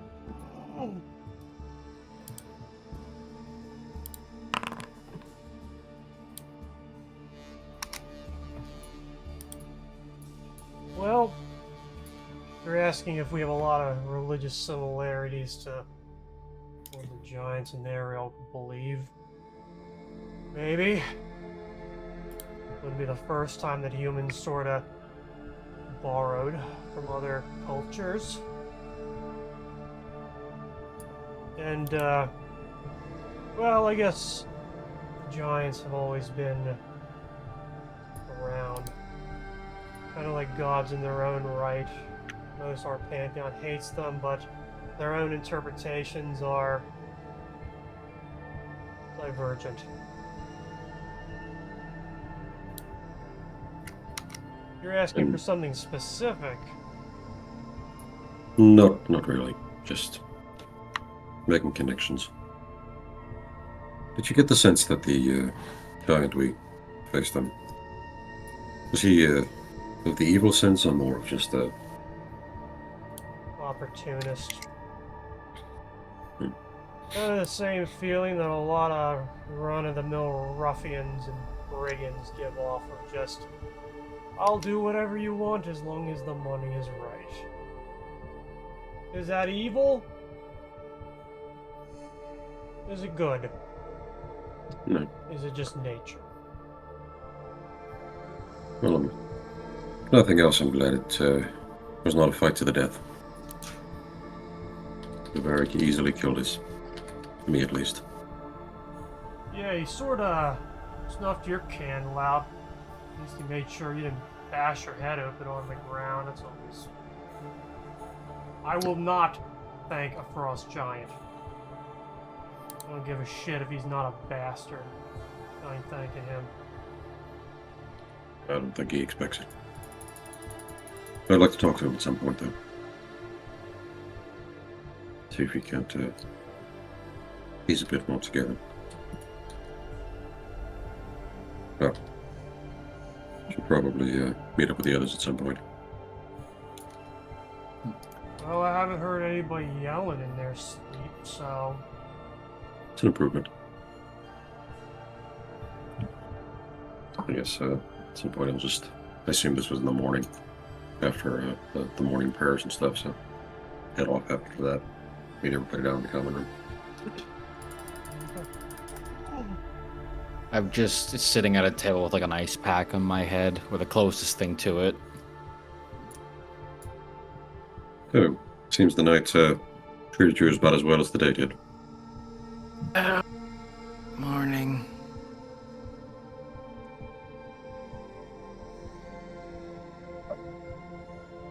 Oh, I just for out of character, I switched from the full plate to just the breastplate for going out. Don't need the extra weight. Mm-hmm.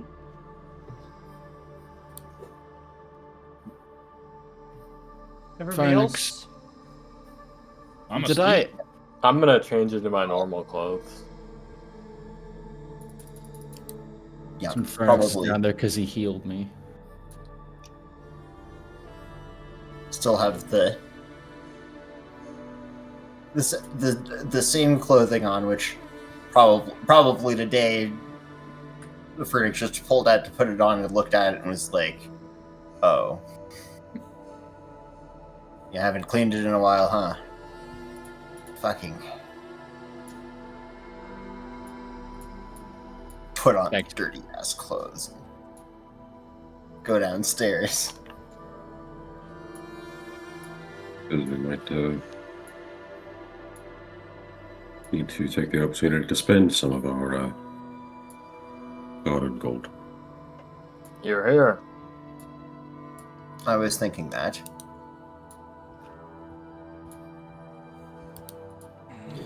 No, my money's it's not for me to spend. I was planning on giving it to my followers, to be honest. Well, didn't they win quite a bit of money in the tournament themselves? They did, but been a little stingy with the payouts over the past years is my way of giving back a little bit. Allow me to contribute. Sorry. No, it's my problem. Don't worry about it. Yes, But but you can't be expected to take care of the Daxians all by yourself. Well, I have so far, and it's gone. Well, it's gone. Alright. I'll let you handle it. But speaking of them, everyone's here, right? It's my vision's a little blurry right now. I think I definitely have concussion. Everyone except Sven.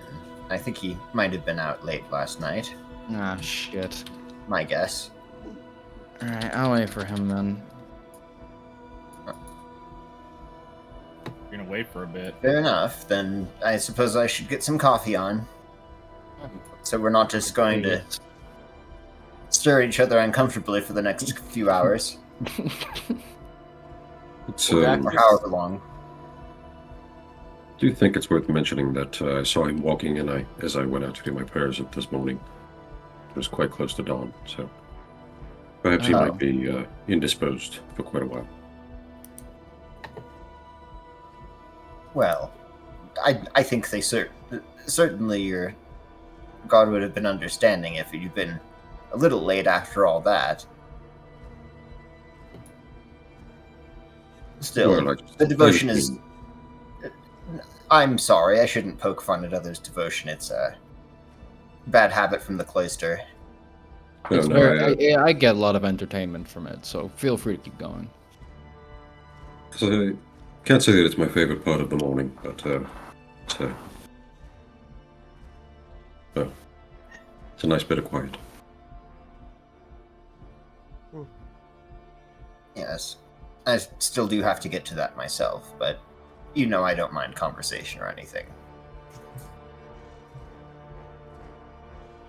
Well, I need the stars anyway.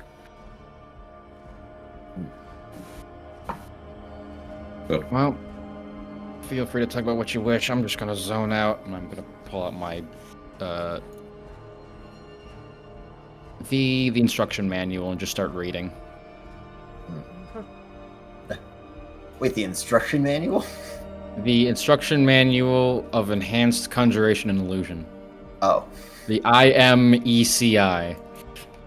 I was like, wait, your head of disguise came with an instruction manual? Yeah. Oh, they were so easy. Well, You still want to go to the library today? Are we waiting for Sven to do that? Or no? You guys can go without me if you want. I'm good to wait for Sven. I It's think up to you guys. I don't mean to be rude, but can Sven read common? I mean, I assumed so. you probably could just ask him. I just don't remember. I don't recall that he's been to the library many times with our research sessions. Hmm. Well, he's It just probably might- sleeping, so this might be the best time to go. He might not be a book person. No, it's understandable. Probably something we should ask at some point. But he writes books. Well, no, he hired someone to write the book while he was talking. Right. You're right. Oh, my head. So perhaps we shouldn't talk about people when they're not present. No, it's Someone my who's favorite there. thing to do. Yes, that's why I said we shouldn't. Enough. In any case, Yes. I need to do a bit of shopping myself. As always, our conversations are brief. I think we had enough of each other yesterday. Hmm. Oh. But if we do need to do research, I can meet you all there in a bit. Should be a quick trip.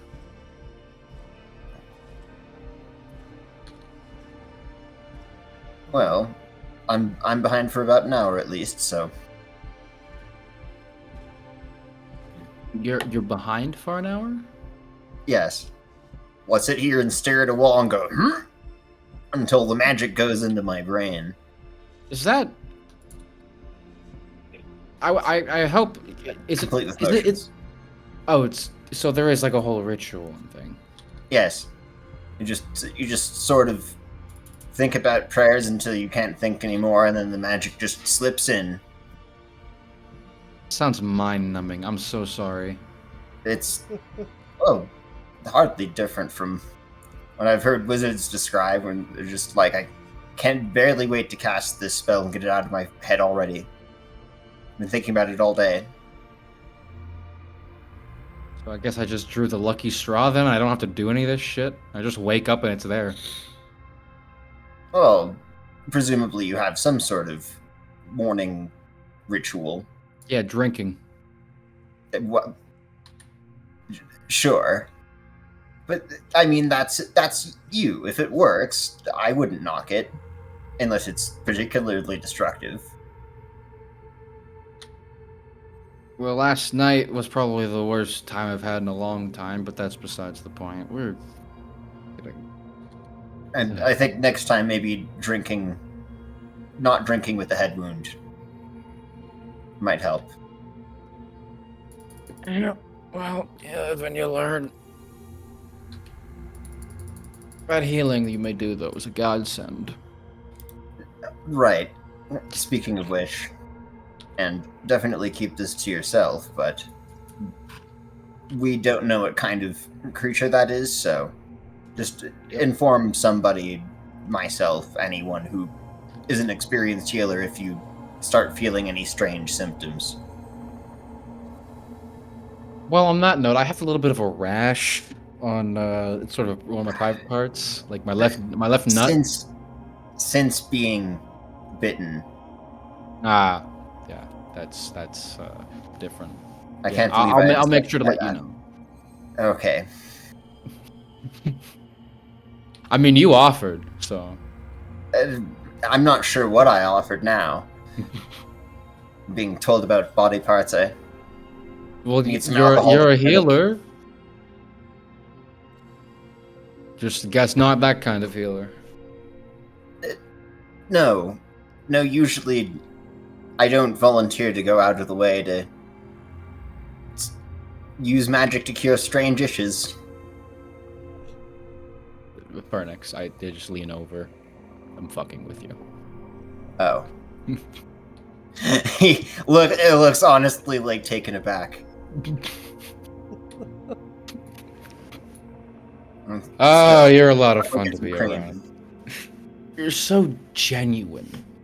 All the time. It's amazing. Well, thank you, I suppose. Is that more coffee? Oh, abso-fucking-lutely. Yes. Feel free to put another pot on if it gets too cold. The stuff's right there. Ah, it's perfect. Perfect as it is.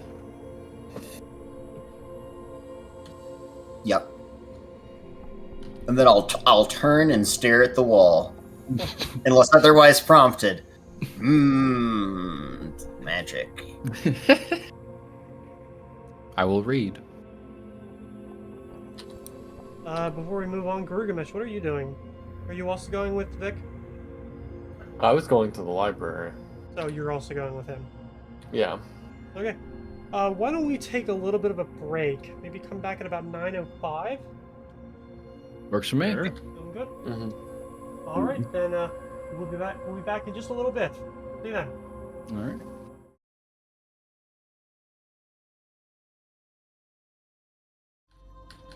All right, and we're back.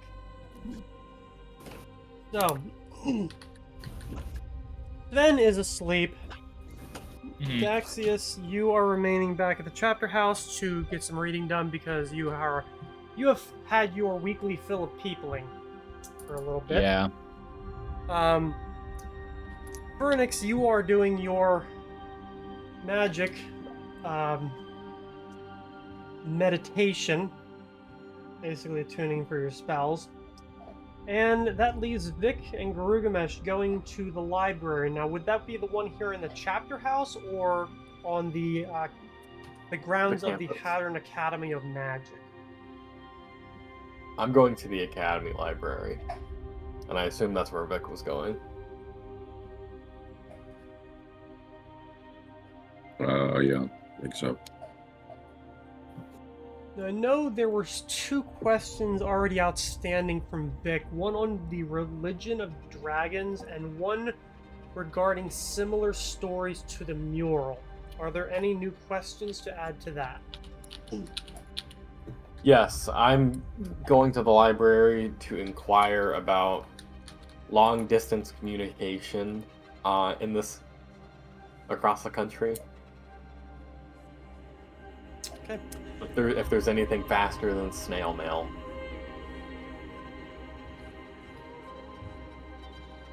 Then I'd like to... Never mind. Go ahead, Vic, sorry. While we're here, I would toss in maybe getting a little bit of history on the expeditions to the Gravelands. Kind of just like curious about how somebody might have come across some of those undead that we had faced. Okay. All right, so, Rugamesh, you would be... Let's do yours first, because that's actually relatively quick.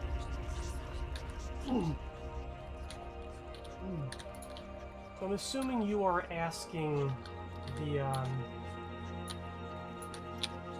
librarian about that. Right. He kind of looks to you like I think they recognize you guys now. Like you've been in there like 3 or 4 times, and you're usually not very subtle. I don't think you burned anything or anything like bad like that, but I think you usually do like have the librarian help you and stuff. Oh yeah, no, 100%. I'm always asking the librarian. So she looks to you and says, well, assuming it's something that you want to do at will and you have no wizardly abilities? I was more so wondering if you had any contacts there that you're able to communicate with. Or not there, but, you know, contacts at other libraries that you're able to communicate with.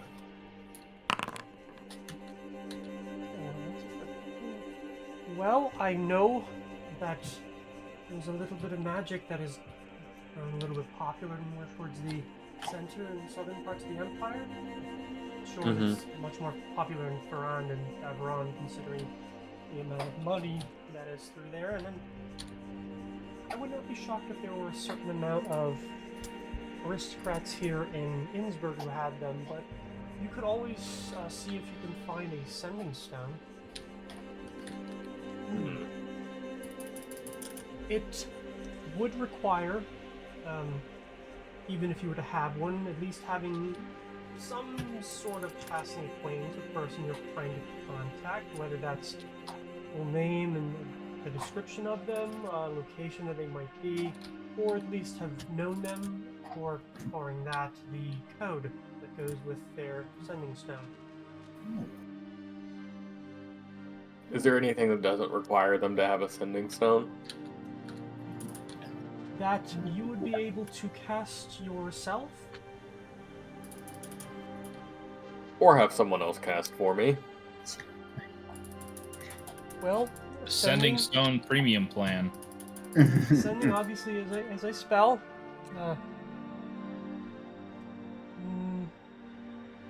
I believe there are certain wizards, sorcerers, druids, and so forth that specialize with sending messages via dreams. I have no idea how reliable that is, but it is a possibility. Well, thank you for the information. Oh, certain. It will be interesting, especially as these things become much more popular. I know they're not cheap at the moment, but it's always interesting to hear what they're cooking up over at Talaboth or one of the universities down in Devron or Ferran. Quite. I'll have to look into getting one myself.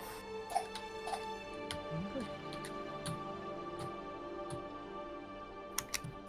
So, that, like, did you have anything else, or was just that?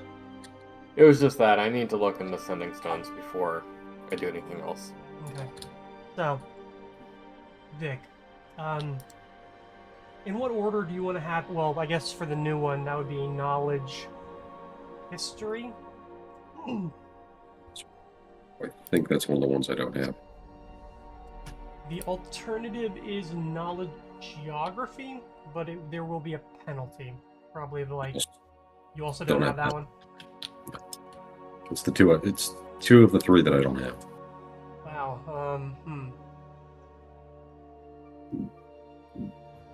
This might be something I'd probably be better asking someone about rather than researching in a library. Yeah, that might be one. There's a possibility of maybe sussing out some information using knowledge nobility, but that's a bit of a Third one I don't have. You don't have that one either? Well, fuck me sideways. Yeah, that's all three. Next level, I'll have some points. But yeah. And which one would you like to go through first? The stories, the religion, or the Gremlins?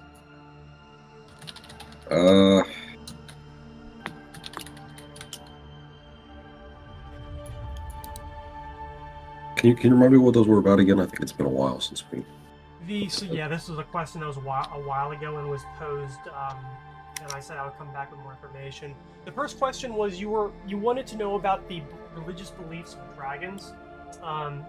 Yes, and then the story with the murals that you saw down in the gauntlet. Yeah, so both of those stemmed from the same source.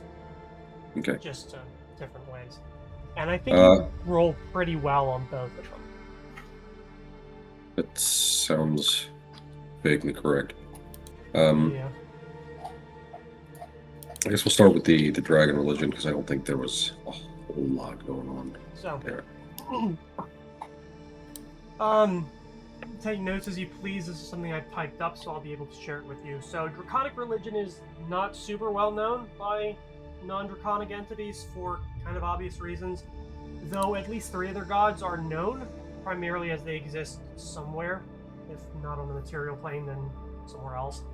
Apsu and Tiamat represent the opposite ends of the morality spectrum, good and evil, or more accurately, law and chaos. None of the two beings necessarily created the universe or the world or anything like that, but metallic dragons follow the lawful sides of the pantheon, and the chromatic dragons the chaotic one. With the roll that you made, you can learn that Apsu, the good one, is depicted as having opalescent scales. However, they are generally referred to as being silver. Tiamat is depicted as having heads of every chromatic color, but not opalescent or every color simultaneously. Their offspring, said to be every other dragon, not directly, are solely one color. Legends exist of multicolored dragons, however, they are pretty incredible. Universal magic might be what was represented by the opalescence depiction. The connection to vase and magic thus makes a bit more sense, as dragons are perceived to be insanely powerful arcane beings, though magic itself doesn't come from them. The arcane is something which exists naturally, though it seems to concentrate in certain beings. The divine didn't necessarily create magic or arcane energy. It's more accurate to say that they shepherded it. Vase is the god of magic, but not its creator. Dragons, as some of the oldest extant sapient beings, thus have dominated the realm of magical casting, and it explains why Draconic is the language of magic. The interesting thing is, for old dragons, their magic is not limited to one thing or another. Their magic is pretty fucking universal and doesn't follow the rules that you guys as players would follow, generally speaking. Regarding actual beliefs, not much is known. Certain dragons have worked towards the return of Tiamat or their monstrous son Dahak to the material plane to reassert a draconic dominance over the face of valor. On the good side, dragons believe in the shepherding of mankind, usually indirectly or from the shadows. However, there are those who do act openly.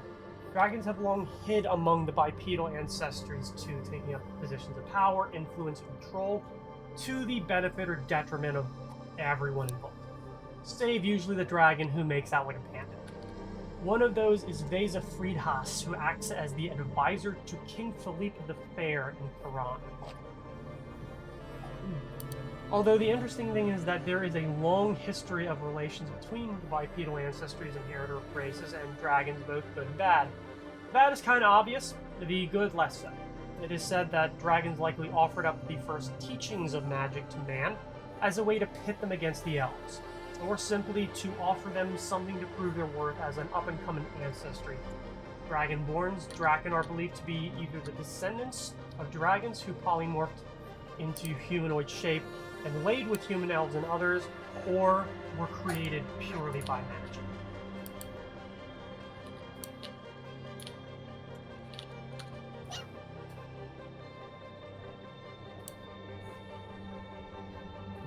You're muted. Yep. Sorry about that. So I got some of that written out, but if you have it. I do, yeah, I can share that with you. Okay. So, for the mural one, get comfy, because you rolled real fucking well, and you're getting a story. Nice. So yeah, the Aetheric legend, legend is somewhat similar to this, but other tales can often mirror what was depicted. The objects of the Seeker's hunt for knowledge are more often hags, witches, powerful evil wizards, or necromancers. There are a shocking amount of stories that have the moral of, dude, just don't trust hags, just no. No, you won't outsmart them, and no, you're not special, and they will fuck you over 6 ways to Sunday, too. Although one story does come up which stands out slightly, if perhaps only because the subject isn't human, they are elven. So, here is the story, which once again is written down and I can share it with you. And I guess we're going to start it the way most stories in this era are started, in with once upon a time, in a world much akin yet so much different from our own, there was a mage named Vestamar, who lived in a glorious city on the sea. Great was his power, for he was the greatest, most accomplished battle mage in the entire country. He was brought to court so often he practically resided there, and his opinions were sought after by those high and low. But Vestamar was one elf, and thus he was limited in what he could do and influence. The old kingdom he lived in was grand, powerful, austere, but age does not guarantee strength, and this kingdom was in decline. Enemies flocked to their gates, for those of non-elven heritage wanted those lands, their power, and the knowledge that elves had guarded jealously for eons. Wars were fought, and while elf usually came out on top, more often than not at least, it was generally very costly. They had lost land too. Land across the seas and beyond the mountains, and there were more humans and monstrous races than there were their own people. Something had to be done, and Vestamar knew that there were few places he could go to seek new power. Thus he turned to the Divine. But they told him his power was too great already, and giving him anything more would threaten the delicate balance of power on Valor. Furious, he turned to his own studies, but found they did not help transcend these limitations. But he did find a guide in one of the books that told him of a creature that lived deep in the heart of a mountain outside of the border of his kingdom. He informed his liege that he needed to go study in order to reclaim the land they'd lost and would be back soon. He left. He traveled north for weeks upon weeks, alone, for he feared the judgment of other elves and what he was going to do. But he finally came to the mountain. Climbing into it, he descended an ancient but well-kept stairwell and walked through massive hallways into the very soil and rock itself. There he came to a place, a stronghold still kept, but lonely all the same. As he rose to knock on the door, it opened, revealing a shriveled old hermit. But Vestamar, with the ability to peer beyond the veil, knew that this was no human, no elf, no creature of flesh and blood as he knew them. It told him he should have been here 3 days ago had he no mind for time, and invited him in. Inside, he was treated in the customary elven manner to tea, incense, and relaxation before conversation began. He asked the old hermit, whose name the man would not give, for the ability to transcend his limitations, It asked him why he would want that. Vestamar said for the greatness of his realm, for the protection of his people, for the old man cut him off and said it was for glory, revenge, and revanchism, for power, and struck him with his cane. Vestamar, bleeding from his forehead, relented and admitted that it was indeed for the glory of his kingdom, for the subjugation of his enemies, for the reclamation of lands lost to man and monster alike. The old man smiled and said, "Honesty is a kind of power that should not be ignored." Vestamar wished to lash out at the old man, but he knew better. The old man then asked what he was willing to give. Vestamar told him that he could ask whatever he wanted, as long as it was within the mage's power to grant, he would grant. The old man asked him if he would sacrifice himself and others for these aims. He said he would offer himself up body and soul. The old man's eyes opened clearly, revealing the hollow chasms within, and Vestamar realized what he was dealing with, but he would not back down. The old man stood and told him he would grant this request, and he would be there when Vestamar begged him to take it back. He offered him a book, and said it would grant him arcane strength and knowledge that would be envied even by the old gods, who would surely strike him down for his hubris. The mage, hesitating for only a moment, took the book and left.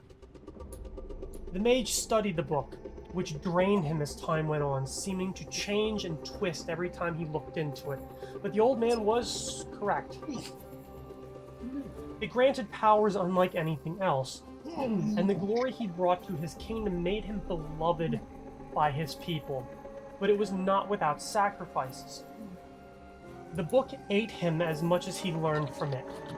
Soon he heard voices, saw things which did not exist, could not tell friend from enemy, and was plagued by terrible nightmares, and was soon isolated from everyone and everything he held dear. It made him hide his studies, his developments. He stopped having any real contact with the outside world, save at night when he needed supplies to feed his studies. And it was on one of these nights that the truth came out, many, many years later. It was then that the old hermit came to collect. Truly it was an accident, when another mage sent by the king's court stumbled into Vestamar's inner sanctum, finding the door unlocked and ajar while he was asleep from a long night of study and development of a new magical artifact. The young man saw the blood and smelled the stench, and as soon as he saw what might have been an elven form, he turned and ran.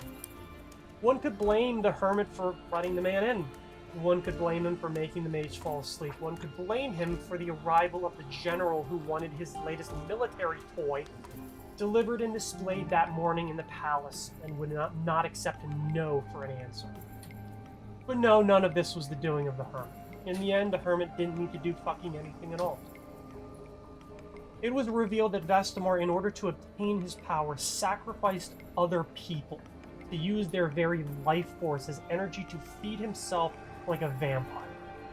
And when his bloody reign of terror was finally uncovered by the kingdom he loved so much, the glories he brought he quickly learned no longer mattered. He was taken to the block, post-haste, after a quick trial which resulted in his name being turned to mud.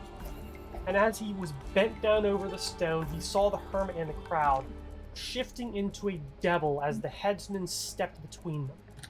He showed a necklace ringed with the desperate souls of those the mage had murdered to elevate himself. The devil ran each node over and over his curled fingers using his thumb until he came to the final socket, unoccupied. The largest one on the chain by far, and one meant for the mage himself. Shock, terror, death. And thus passed the greatest, most terrible mage to have ever lived. The end. Sorry, I missed that. Can you repeat it? Fuck off. That was good. That was good. When I was able to hear. Encore. Maybe later. You sit there for quite a while reading this, because while it only took me maybe 5 or 6 minutes to read that out, it takes you much longer to read it. And it is maybe a bit surprising, considering this is an Elven story written in Elven. This is something you think maybe, your own people would be familiar with, or at least have a passing acquaintance with. You can also kind of understand why, if they did know it, they didn't bother repeating it.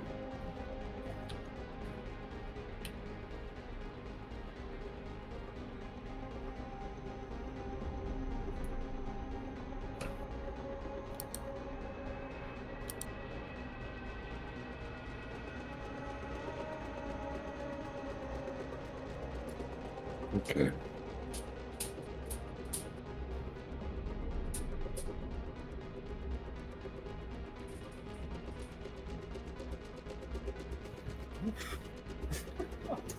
Yeah, probably gonna need some some contemplating time if you want to have for something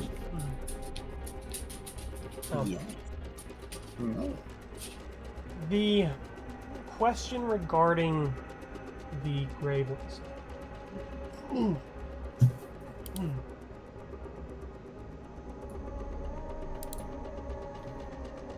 You were able to speak with the librarian regarding this, and she more or less tells you that there's quite a decent amount of literature on that. You'd have to be a little more specific.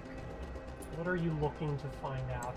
You said expeditions, but can you narrow that at all? If I had to like point to one specific thing, it would probably be like travel logs, documents, and like actual like military logs and that sort of thing. Which I don't know that they'd necessarily keep at the library, but She says, like if that's what you lead with, she'll tell you, well, there might be some things that are referred to in other stories, or other ledgers or other accounts. But if you're looking for something rather, I guess, dry, like something very informational and not much else, you're probably going to want to ask for the record at the Manlicker War Academy in Lunabrook.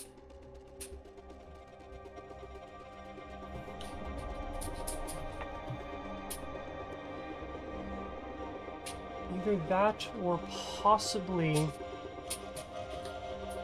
at the Prince Hothine's Academy, also in Lunabrook. They, maybe not as famous as the War College, but they turn out a rather talented set of duelists and leaders and soldiers. what was that second academy? That was the Prince Halfhine's Academy. I will write that down.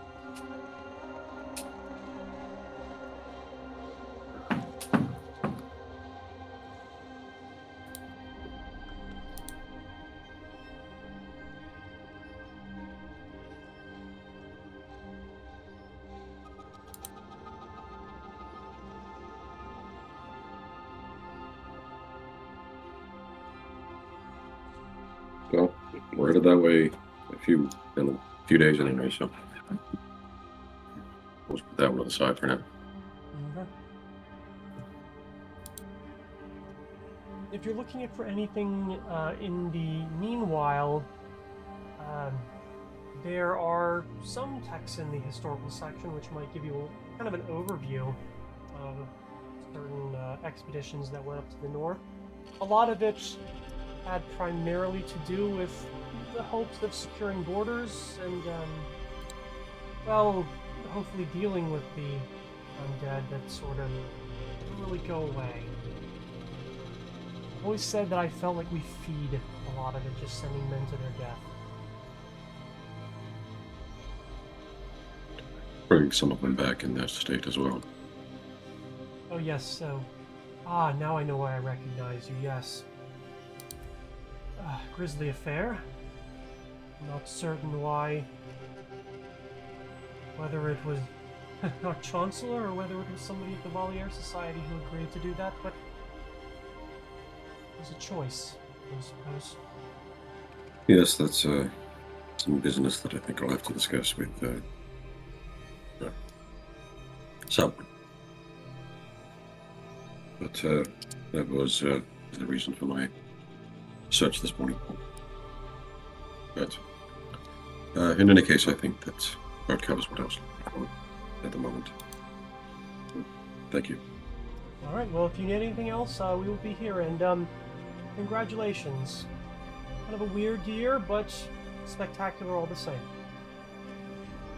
Very, very strange indeed. Just kind of nods his head and goes to meet up with the others. Okay.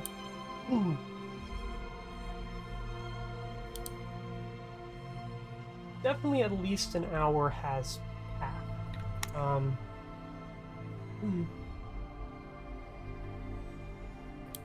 Now that your meditation is done, Phoenix,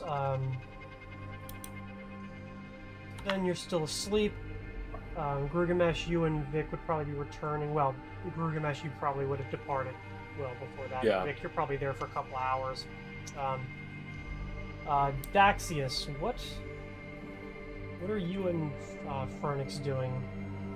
I'm reading until Phoenix is done. Hmm. Just the instruction manual I've been slowly chipping away at.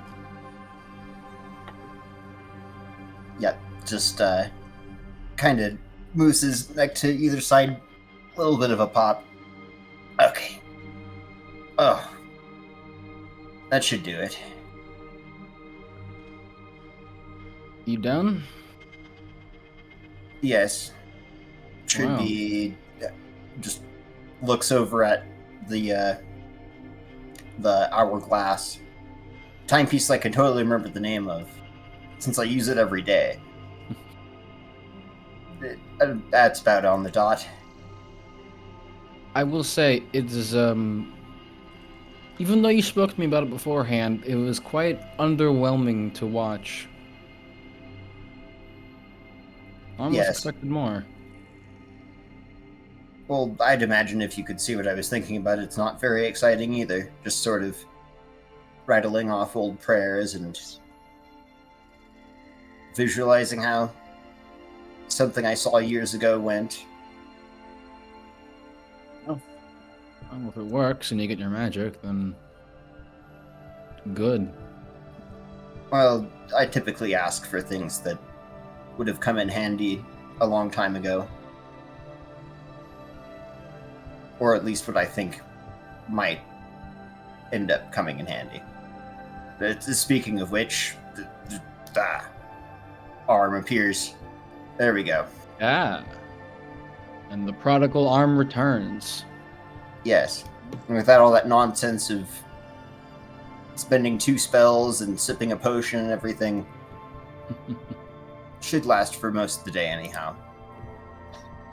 It seems like it's going to be a rather light day anyway, so... Unless we plan on going in the den today. You know, the, just look around, make sure no one's listening. The Fang dudes.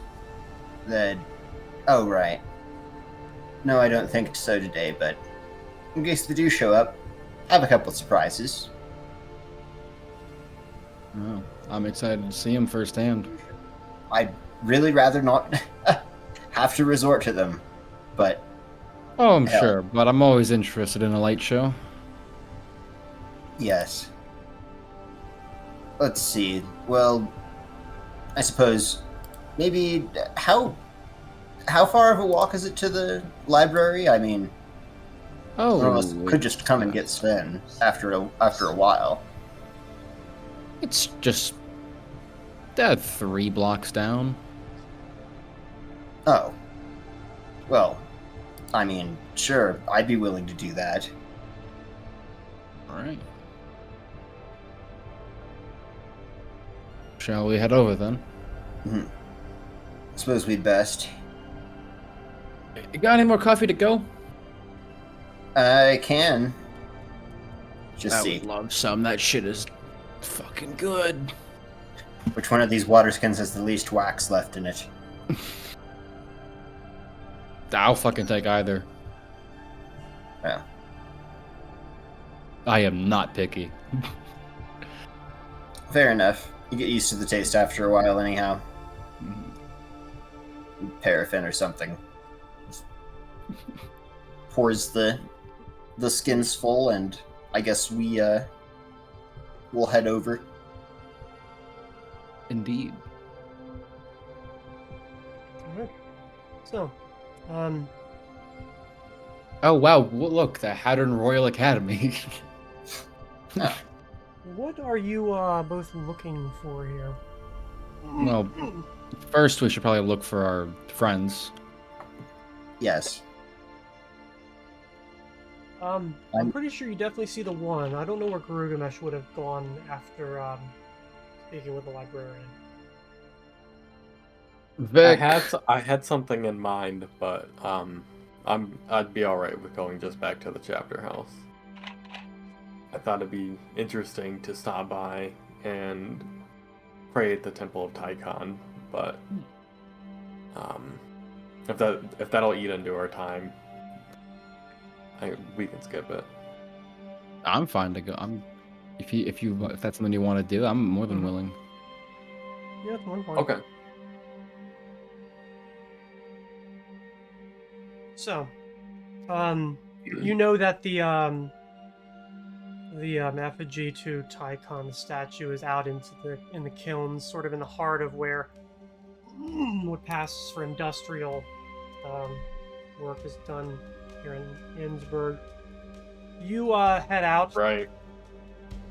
It's not a super long walk, and it's a relatively decent day. It's not as hot as it was yesterday, and you don't pass too many people. It's pretty early.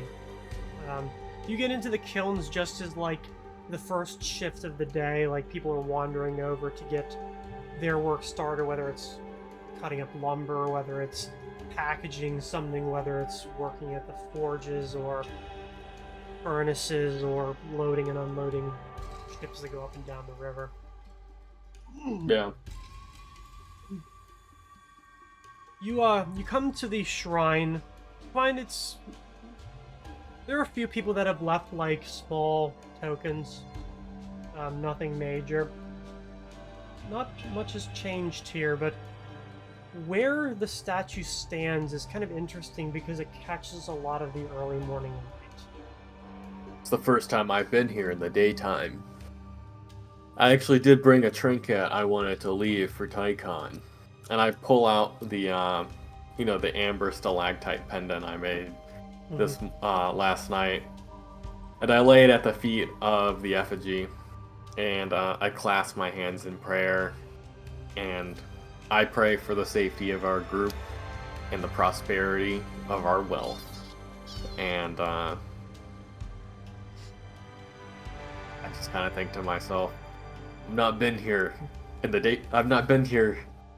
since we robbed Grossman Lumber. But it's good to be back. Yeah. It worked out for me then, and I'm praying before the deed that we have to do with Siegfried Blatt. So hopefully Tychon can get us through this one, you know?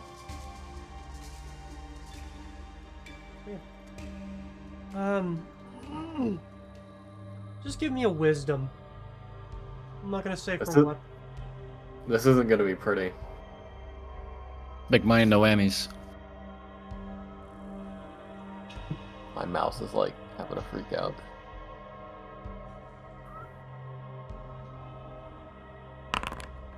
Hey, big Oh! buddy! Let's go! Virtual high five. Too bad I don't get to know what it's for. Yeah. I think once you're done with your prayers, when's the last time you've been to temple? Like, I don't know, maybe a few days ago. You went, Were you not hot? like you actually not went to mass? Oh, mass? Like, Oh, yeah, you went to a service? Probably not since Gilgamesh left Vic'Talion. Okay. He's not been in a Skyhold since. So, I No. mean, and he's... Most of the large cities that you've gone through do have some veneration to Tychon. He is still recognized as being the god of the hearth and forge and creation, even among the non-dwarf people. He's just not considered like the be-all end-all for them, like many dwarves. Maybe not necessarily treat him, but kind of approaching that. Gilgamesh recognizes that, but you know, he's kind of lazy in the sense that he excuses himself from mass by saying it's not real dwarven mass. So he doesn't want. But you know, maybe he would consider going in the future. But you once you finish that up, you get a feeling through you that's kind of mixed.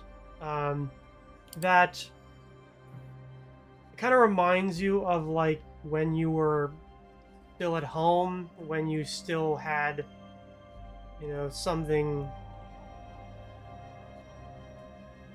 like more like community, I suppose. And it's, I guess it also brings up a lot of memories of a home. And it's maybe not the longest time ago, especially when it comes to the life of a dwarf, but you know, it can still be a pretty long time, and that can kind of hit you when you least expect it. You also get the idea of like, you're not certain if the prayers are accepted in the way that you want them to, but you get the idea that you have been heard. You don't know if that's good or bad or indifferent. When it comes to religion, kind of hard to tell. Even clerics don't have a great grasp of any relation to a god that they believe in. And I don't know, would you just describe yourself as a devout dwarf? yes, he's devout but not diligent. As in, if you ask him head on, he will swear straight up and down that he's a religious man, but he does not. So he tells himself that he is a devout man, but in reality, he doesn't walk the talk, basically. He's just a poser. Yeah. Yeah, I guess that's a way to put it. But yeah, but you also kind of get a feeling of like, you ever get like that cold that goes down your back when you realize something bad has happened, or that you've done something bad and you can't fix it? And No, because that's normally my heart dropping into my stomach when that happens, and it like knots up. It's sort of the same sensation, lightly like a bit of a chill that goes up your body of like judgment, I suppose. Fair enough. So you're left feeling kind of a mixed bag, which perhaps Gilgamesh wasn't necessarily out of his wheelhouse of expectations. Yeah. I'm sure Gilgamesh is not surprised at, I guess the less than stellar feeling he gets. Yeah. It's not hostile, it's not even like overwhelmingly negative, it's just sort of like, What now? yeah, kind of. It's like kind of that feeling when like you get when you explain to mom that you did something, and she isn't necessarily like super upset, but it's that like light chastisement that kind of immediately comes across her eyes, like, oh sweetie. Yeah. Actually, yeah, that's the best way to put it. It's almost like a non-verbal oh sweetie. Nonverbal, oh sweetie. Yeah. Well, Gilgamesh is gonna oh sweetie his way back into town. And he'll go check on, I guess what's going on. I guess I'll go check on Sven in the chapter house. All right. Well, we'll go over to Daxius and Fernix going over to the library. So, what are you guys looking for? I was going to go ask if people needed help researching stuff, because I'm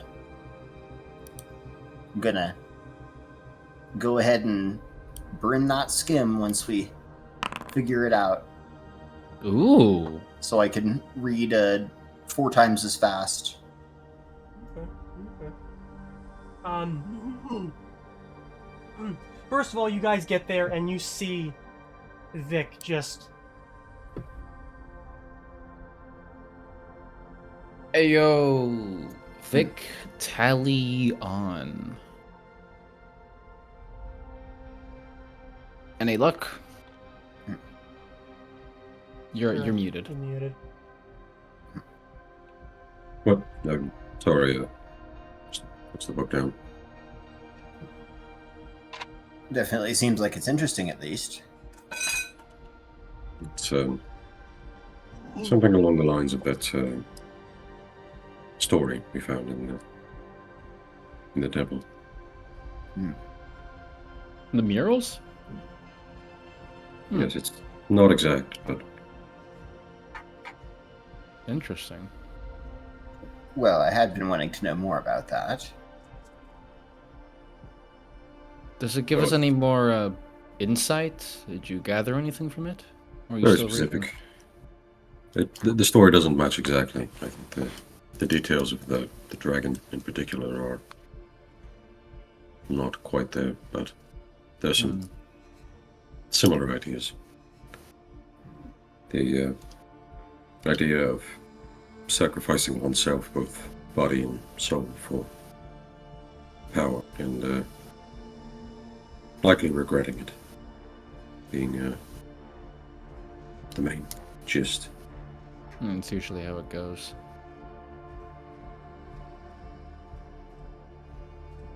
It's not something I'd seen before. Yeah, it's an elven story, surprisingly, not a human one. So, I can understand why it hasn't been widely spread. I'm surprised I haven't heard of it. I'm fairly interested in more of the elven books when it comes to older stories, because they seem to have... They live the longest. They retain the most stories and write them down. A lot of the interesting ones, but You I've read never heard of Elvish? this one. Let me double check before I make any claim. I do read my read son? Elvish. Well, it's yours if you like. Well, maybe later. We have other things we need to research for sure. Is there anything you need help with? No, not really. Oh. Most of the things that I'm looking for are something I might need to talk to someone directly at this point. I understand. Well, if you wouldn't mind helping, if you weren't doing anything, I was going to look for any evidence on the existence of anything resembling what we saw yesterday. I'm not sure we'll come up with anything, but I'd at least like to look. Tentacle dogs, or whatever they are. Yeah.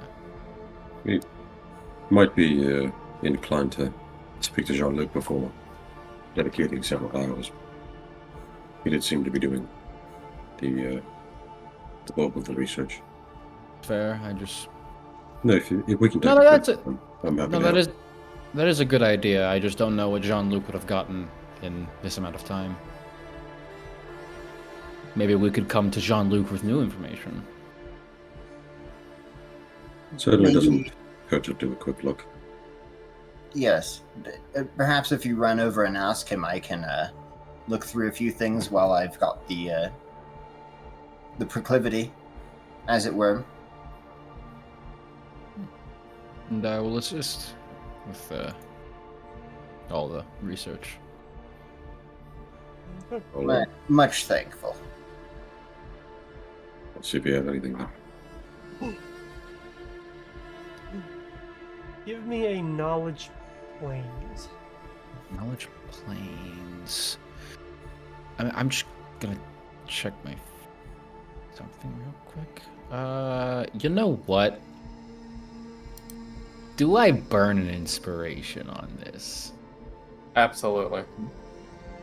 Sure. Before we do that, understand that like this might be a situation where like so I think the example of even a critical success not exactly working is that no matter how good of a climb check you pass, you can't climb up a glass wall. That's fair. I'm That's- not expecting a lot from this library anyway. Yeah, more or less that's why I wanted to make sure that, this library might not necessarily have the kind of information you're looking for, but in the area, unless you go to Lunabrook or Oxnabrook or somewhere else. Right now, it's all we got. Fair enough. So, yeah, I'm not gonna waste the inspiration. Good enough. Still not bad.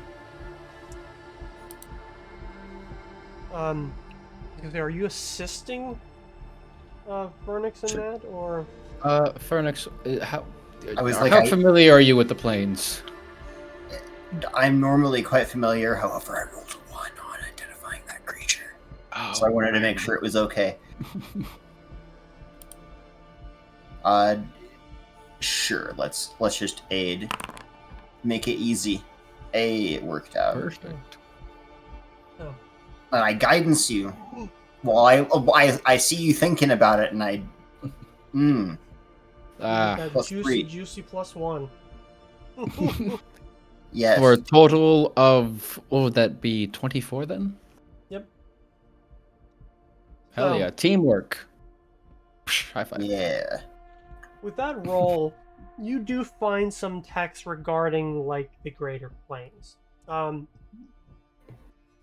stuff you might be a little familiar with, like the elemental planes, planes of, like light and shadow and that kind of thing. Some information on heaven, hell, but those aren't nearly as interesting as they're considered different planes, but, like, in my head, I kind of almost consider them different dimensions in a weird way. I don't know. The way the base universe is set up is kind of weird in a way, so... But, you do learn that there are a decent amount of places that are outside of the material plane, but don't fall into, like, the plane of air, fire, things like that, that aren't nearly as well documented. How do I put it? I remember somebody asking me, and it was one of the books that was in the Gauntlet, has information on this, on the ethereal plane. Which, now that that's actually come up...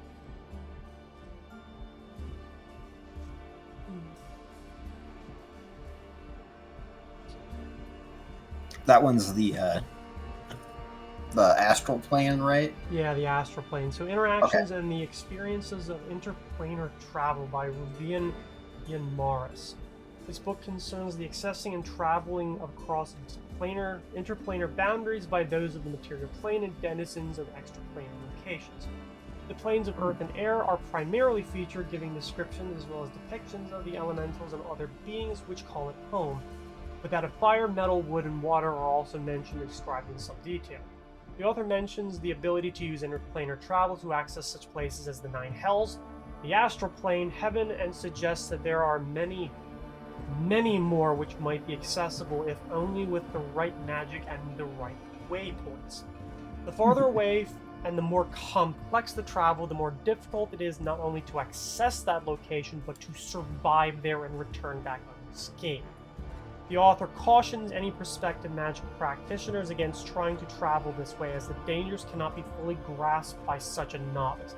As the astral plane goes, it is the plane of bizarre contradictions where gravity, time, and other laws of reality are more like guidelines than actual rules. Here, similar to certain Cosmosian depictions of dreamscapes, the astral plane is heavily influenced by conscious mind. However, as much as a conscious mind influences, so does it influence the conscious mind. Those who lose their minds can devolve into astrals, a semi-corporeal being whose new personality and ego subsumes the old, creating a new person influenced by that old person. These beings are not necessarily evil or good by default, but they're not who they used to be. Astrals have a culture unto their own, an actual civilization, if such a word can be used here. Long-term habitation of the astral plane is possible, but requires a lot of preparation and magical wards. Short-term travel should have little to no effect on the conscious mind, if any at all. So, that information I'm going to say that you picked up from the book in the Gauntlet, I'm just... Here, have a spoonful of this. You know, the thing that you already Only a read. spoonful. You also Fair get more, not tales, but like, accounts of mages who have crossed the plains. The rules isn't bad at all. You definitely find that they describe dangers which... How do I put it? The books that you've already read describe the dangers in the plains and the dangers of just accessing them. But one of the accounts kind of mentions a danger during travel. Of that, even though we consider the other planes to be dimensions through which we access them via a door, maybe that's not necessarily true. Maybe it's more like a tunnel.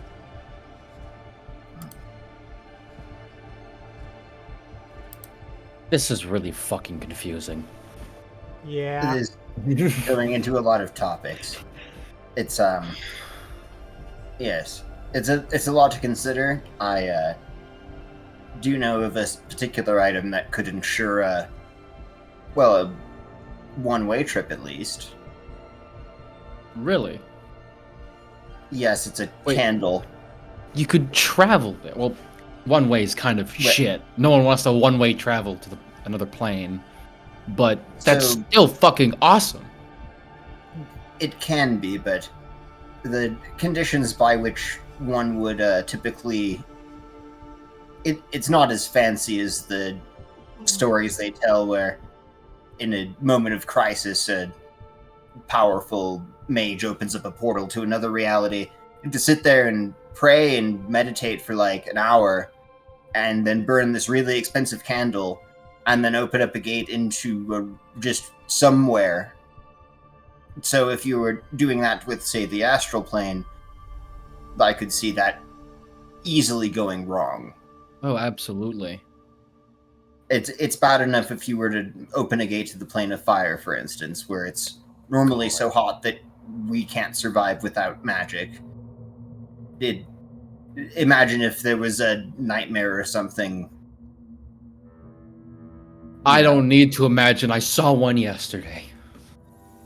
Right. But yes, it's a bad idea to have the planes linked up. Things that cross over sometimes, they really shouldn't. I do remember reading somewhere in my own home, theoretical papers from some old mage about something to do with linking planes. It's honestly where I learned most of my information, just some ancient text. It didn't go anywhere, but Right. Well, they did mention shit like that, and that it would yeah, you wouldn't want fire plane mixing with the wood plane, which that boggles me. There's a fucking wood plane. It makes sense, but what does that look like? I can imagine a fire plane. I can imagine a water plane. What the fuck does a wood plane look like? I'd imagine it's very barky. But the one thing I will mention on this before we move on is it mentions something about a tunnel and possibly only going one way. That might be something to remember as far as, well, those things that came after us. or came after the, Yeah. they went through a field that normally blocks this sort of thing. And, well, obviously the summons work by a different means, but it does make me wonder if even warding something normally would be effective. Based on what we've seen, I don't think warding would work against these creatures. They're probably using something like that, I would guess. If you twist space small enough, I suppose eventually you could manage to make it emerge on the other side of a plane of force, although it would be something outside of the realm of our understanding. When you describe it like that, it sounds painful to go through one of those tunnels. Well, they didn't look exactly like us, so maybe it isn't Yeah, for them. fair enough. But yes, I wouldn't try to squeeze anyone through it. Toothpaste comes to mind. This honestly disheartened. Oh god, that is a horrible mental image. Oh. I was a little disheartened, I'm not gonna lie. I mean, I can't deny, every kid has their dreams. One of mine was to go to some other plane and visit somewhere that no one's ever seen before. That dream's far gone now. Way out the window. Wouldn't say it's too late anyway.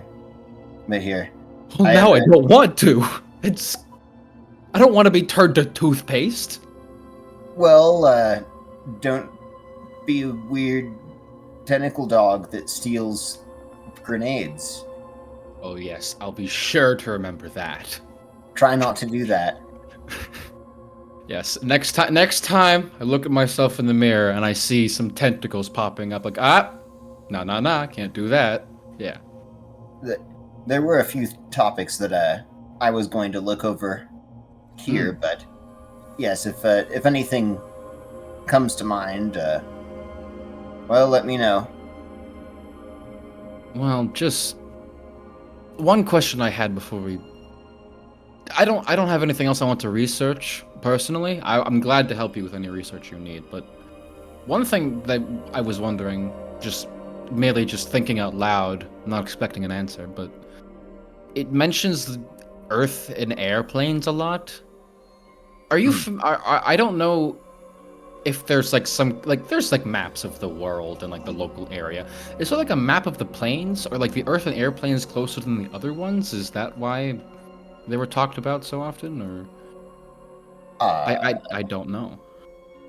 I use my thinking ability to answer that. So this is something you would know, and also yes. So basically, it goes universe, plane of air, plane of water, plane of earth, plane of metal, plane of fire, so on and so forth, going out. I find a book with a picture. I hope. Ah, yes. Otherwise, I'm going to be there drawing circles. Oh, thank God you have picture. I would not be able to understand this without a picture. Right. You do have a picture. It does make it much more straightforward. So yes, the plane of air is closer, and then the plane of earth is over here.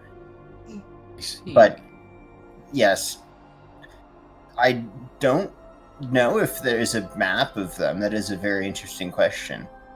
I wonder how big they actually are. Probably far too big to put into. I can't even imagine how big. Endless. Or at least borderline. Well, one theory is that our plane is expanding all the time. The same might be true for others as well, if that holds. No one's saying that that's been proven, of course, but it is quite possible. Is there an end goal if it's expanding outwards all the time? Or is it gonna stop at some point? I don't know. I'm thinking out loud. I suppose it's a question for the gods. Yep. Some things we'll just never know. Well. reminds me. I'm going to see if there was any possibility. You know what? That's fair. It's only a short walk. And just take some more books off of the ground that weren't already on the table and stack them on top of another stack. I'll go and get Sven. I suppose an early morning wouldn't be the worst for him. I'll come with you. I have nothing else to do. There's nothing for me to research here unless you... Oh. Well, I could stay here if you want something researched in your stead. Actually, we talked about brunch, Ah. and I don't see a sign that says you can't eat in here, so just don't get anything on the books. There's no way the no librarian problem. wouldn't stop you. Yeah. That's where you're I'm wrong. I'm good at, like, even if they do make a fuss about it, I can just, hide it behind the book. I'm good like that. Built different, We'll bring in the brunch, and as soon as she's like, "Hey, obscuring mist," Yeah. inside the mist, she won't know what hit her. Well, no, well, yeah. It's a genius plan. I see no faults. I can imagine Dex just trying to hide an entire rotisserie chicken behind a book. Don't tempt me. Daxius could do it though. Maybe. If I roll good enough. His jaw unhinges and he just pulls out a rotisserie chicken. Yeah. Saving it for later. Oh, this stuff? It wipes right off. Yeah, kids soon actually have like a storage pouch in their throat that expands and contracts so they can store food. Imagine with Daxius' neck out like that and just a rotisserie. The outline of a chicken. It's either that or a horrible birth defect. Yeah. Someone needs to draw Inara with the chicken neck. Oh God. Yeah. Oh my god, yes, please. That's amazing. I go back and get Sven. Yes. Hey guys. You didn't tell me what you wanted research. Okay, I'll just chill here and read. Get brunch. Well, hello, Sven. Now, come on. Why, hello there. General Kenobi. So it's probably about 10:30. Too early. Yeah. Still, I'm assuming he... Yep. Gilgamesh gets a bucket of cold water and dumps it on him. Oh, Jesus, how do you keep doing that? I swear you're getting stealthier than me. I said I was going back to go hang out with, Sven. That's fair. I just, sometimes my brain just blocks out annoyances. No disrespect. None taken. Yeah, I take a big ice cold bucket of water and dump it on Sven. Nice. Wakey, wakey. You break into his room. Yeah. Yep. I guess he did. You don't think I wouldn't pass the strength check to break down the door? You probably No, would. you wouldn't, because it's magically sealed. Oh, it is. Yeah, Oh, I all forgot of- we're at the all Valier of the rooms Society. are- Yeah, you're in the society chapter house. That's right. Yeah, I think it's like a DC 30 or something. Mhm. Daxius, you gotta pick the lock. I have to pick the lock? Yes, What? you have to. Why do you have a bucket of water? a It's good for question. Sven. I think he might be thirsty. Couldn't bring him a mug? Have you seen him? He's an animal. That's a bit offensive. Oh, no, I mean, because it'd be easier for him to drink out of a bucket. He drinks out of a mug like everyone else. I've never seen that. The burden of proof is on you. Until I've seen I it, literally saw it last night. you shut up. He's doing it for 6 hours straight. I've never seen that man use a cup in my life. Why don't we Daxius, just- open the damn door. You have lockpicks. Do it yourself. I'm fresh out. Insight check now. Sven, I It's too early. Go away. you see there he Talk- is. they're talking about doing horrible things to you. Sven, there's a delivery. It's an average Tuesday, is it not? It's It's Saturday. that one. Feels like a Tuesday. I have to agree with him. It does feel like a Tuesday. It do I be would say it feeling might- like a Tuesday. It might feel like a Wednesday. You saying it's Wednesday, my dudes? No. I'm not getting a noise complaint. Sven wakes up. We're gonna start screaming outside of Sven's door.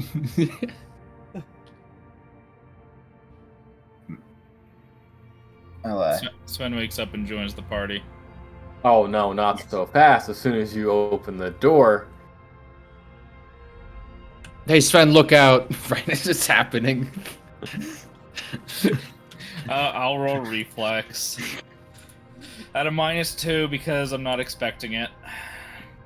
what do I have to? Oh, am I rolling? What am I rolling? I guess roll the hit with an improvised weapon? Question mark. but it's I a mean, touch it's- attack because it's a splash weapon. Mm. I'm just gonna roll for an unarmed strike. You like Drops go to the water splash him in and the just face punch. and just bam. Oh, wait, Considering yeah. you're not proficient with that weapon and it's considered an improvised weapon, and you don't have to roll everything as a feat. Sven gets wet. And not in the fun way. Also has a thrown You weapon. should have looked out. This is so much strength. Yeah, I think he would get hit, but I think maybe the reflex would half. So he just is slightly less wet, I guess. Yeah, you take half I damage. got you. I got you slightly wet. I'm gonna tackle and wrestle with him. Okay. No. I just step out of the way. I start lighting a cigarette. Gurgamash is going to perform a strength check to keep. Oh no. I don't know that he can fight him back. Grappling is I'm gonna CMB. use my inspiration. No. Oh, grappling with Oh, Holy Yeah, It's roll a- it's a- CMB. Grappling is CMB. Okay. It's a very even match. All right. Not anymore. Now you just gotta ask him what's a CMD. Oh, is it CMD, not CMB? No, Yeah, you, that's you what did. you roll. He needs to figure out what his CMD is. Oh, my CMD? 23. first page. Fuck. Oh. This Okay, is I've got Sven in a headlock now, and I'm about to flip backwards and like pile drive him. I stab him with my dagger now. Damn. all right, all right. At this level, we kind of can playfully stab each other with daggers. All right. He's awake. Well, we Can you did- not break his neck? I pull out the rope from my inventory and I tie our hands together. Oh, I thought you were gonna be like, I tie a noose. I tie our hands together and we're gonna beat the shit out of each other until one of us drops. God damn. It's a real nice Alright. friendship bracelet you got there. I unsheath my dwarven longhammer. No, not really. I help Sven up after he tried to harass me. You guys tussle around on the floor like a bunch of fucking children as Sven is hissing and trying to get water off of him, and you're just grunting like a weirdo. Meow. This is not fun. Meow. You Whoever two are. else is there is just watching. I don't fucking know. Yeah, I'm just watching from the sideline smoking. Having a grand time. Bick is throwing You're- money down. Your insanity aside, I suppose I thought we had a reason to wake up Sven, other than it was weird to not. I want to make sure you didn't drink yourself to death, basically. I should now. I'd hardly blame you.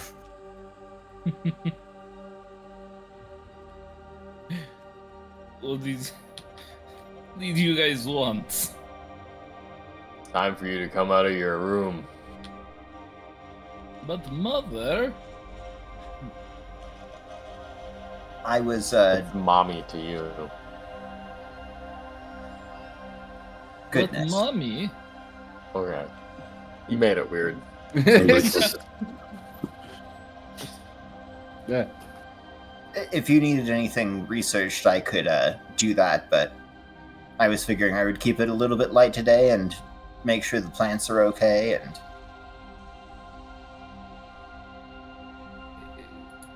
I suppose so.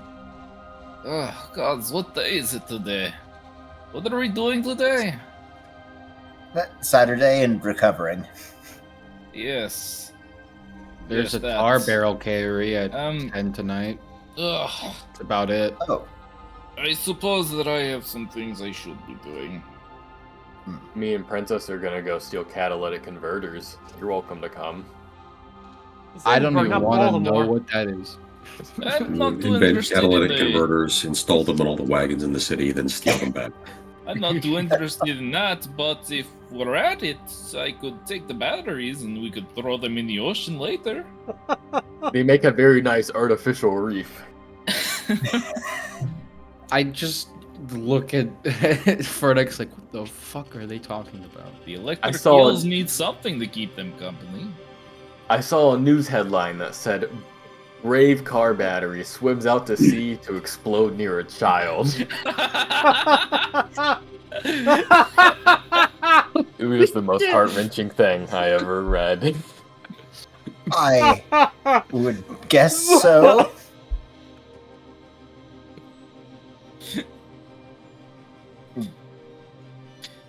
All right, Speaking- we split it 50-50. You get the batteries, I get the catalytic converters. Deal? All right. Oh, wait, hold on. This isn't. I put my What hat are of they disguise on and converting? turn on into Sven. I just stare at you. Gray, do I recognize Daxius now? Yes. Okay. Yeah, at midnight the spell broke. Or the influence broke. Okay. I look over to Daxius, and there's kind of I give him a long look that probably is difficult to understand. Like, I don't know if Daxius would know why he's staring at them, but then he shakes his head and looks away. Fucking weirdo.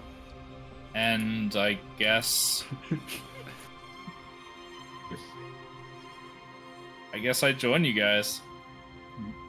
We acquired a new party member, Sven. Da-na-na-na. And now that we have Sven in our party, do we level up yet? It's like an MMO where we have daily quests, and most of them are waking up drunk party members. Yeah. Or I got beating this up daily quest to random wash NPCs Lugo's for their feet. money. Or Or challenging doxing each other. You've done that a few Yeah. times. Challenging a crime lord to an arm wrestling match. Multiple times. It's the daily quest. We gotta take care of it. Yes. I warned you against it, but what happens now, buddy. So what's gonna push us over to level 8? You might get that arm wrestling contest, but it might not go how you want.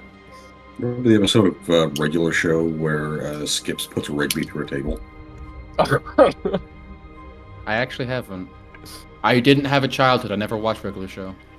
See if we can find a clip. Didn't even have Avatar growing up. I'm mad about that. Oh, dang. Didn't you say you were watching that recently? I watched it with Gray and Barry like a year and a half ago. Something like that. Something like that. damn good show though. Guys, Anywho. I have so much buying to do. You have no Excuse me. idea. How much my God, shopping yeah. do people have to do that is not like roleplay worthy? To be honest, the vast majority of my money is going towards getting stuff enchanted. So it's not really shopping, it's just gonna have to take time. That's going to be stuff that we're going to handle not in session. Hmm. Cool. I had 24,000 gold worth of stuff planned. And I Dang. currently am sitting on 33,000. So you can buy more.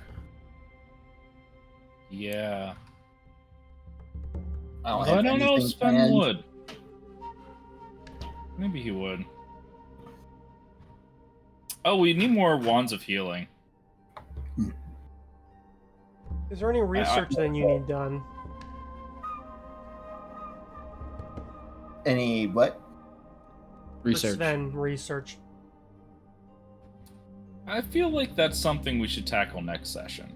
It will be. I just want to make sure that, we don't forget it and then just move on. I think you know what research I'm thinking of. That's fine. So, with everybody now conscious, if not necessarily awake, you are able to retire to do the research that you need to do and spending the time not in stream to do shopping because this is not accounting the stream. I had How long four of was those it? classes in college and they all sucked. In one of them, I had to read a fucking book, like an actual novel that was basically about industrial accounting, and it was literally miserable. That sounds miserable. I'm so sorry. Yeah, I didn't realize that somebody had written something like that. I'm a fucking author, and I can't think of anything worse than let's write a book that teaches people about fucking manufacturing and bottlenecks. Like, Jesus Christ. Have you read The Toyota Way? If No, I'll be I honest, like that though, is- myself. if I'm being completely honest, if someone made a 2-hour YouTube video on that, I'd probably watch it. Could be good. Oh, I mean, they So literally teach no. entire. They literally Book teach on tape. entire classes around those books. But It's like that anyways, fucking Drake meme, 500-page novel, 2-hour video. Yeah. That's pretty much my thing. I mean, he recently watched an 8-hour video on why Starfield was bad. Yeah. I didn't need an 8-hour video. I could just Wow. look at the gameplay. No, But that's the it gameplay wasn't in just 2023. it wasn't just 8 hours of Starfield bad. It's 8 hours it goes over literally everything, and he tries to be objective, but man, it's hard to not be super negative about that game when you dissect it. The book is Yeah. called The Goal, A Process of Ongoing Improvements by Eliyahu Goldratt. And I want to say, watching that Starfield, extremely topical and important to the gaming culture. Instead of putting 40 or 50 hours into it and giving Todd Howard money, instead, I got the full experience in just 8 hours and with no money. Just saying, efficient. Honestly, the whole Starfield thing just makes me hope that Elder Scrolls 6 stays in the oven forever. Yeah. I genuinely Might be hope best. that Elder Scrolls 6 does come out, and it is what tanks the company. And because I just, little I've been bit, yeah. hating Bethesda ever since Skyrim. It's so not I wish Starfield was good, but it also feels really good that people are starting to wake up to Bethesda's bullshit. I mean, I hope the new Elder Scrolls game is good. I hope it's as noteworthy as Skyrim was in pop culture. It's not going to be, but I still want it.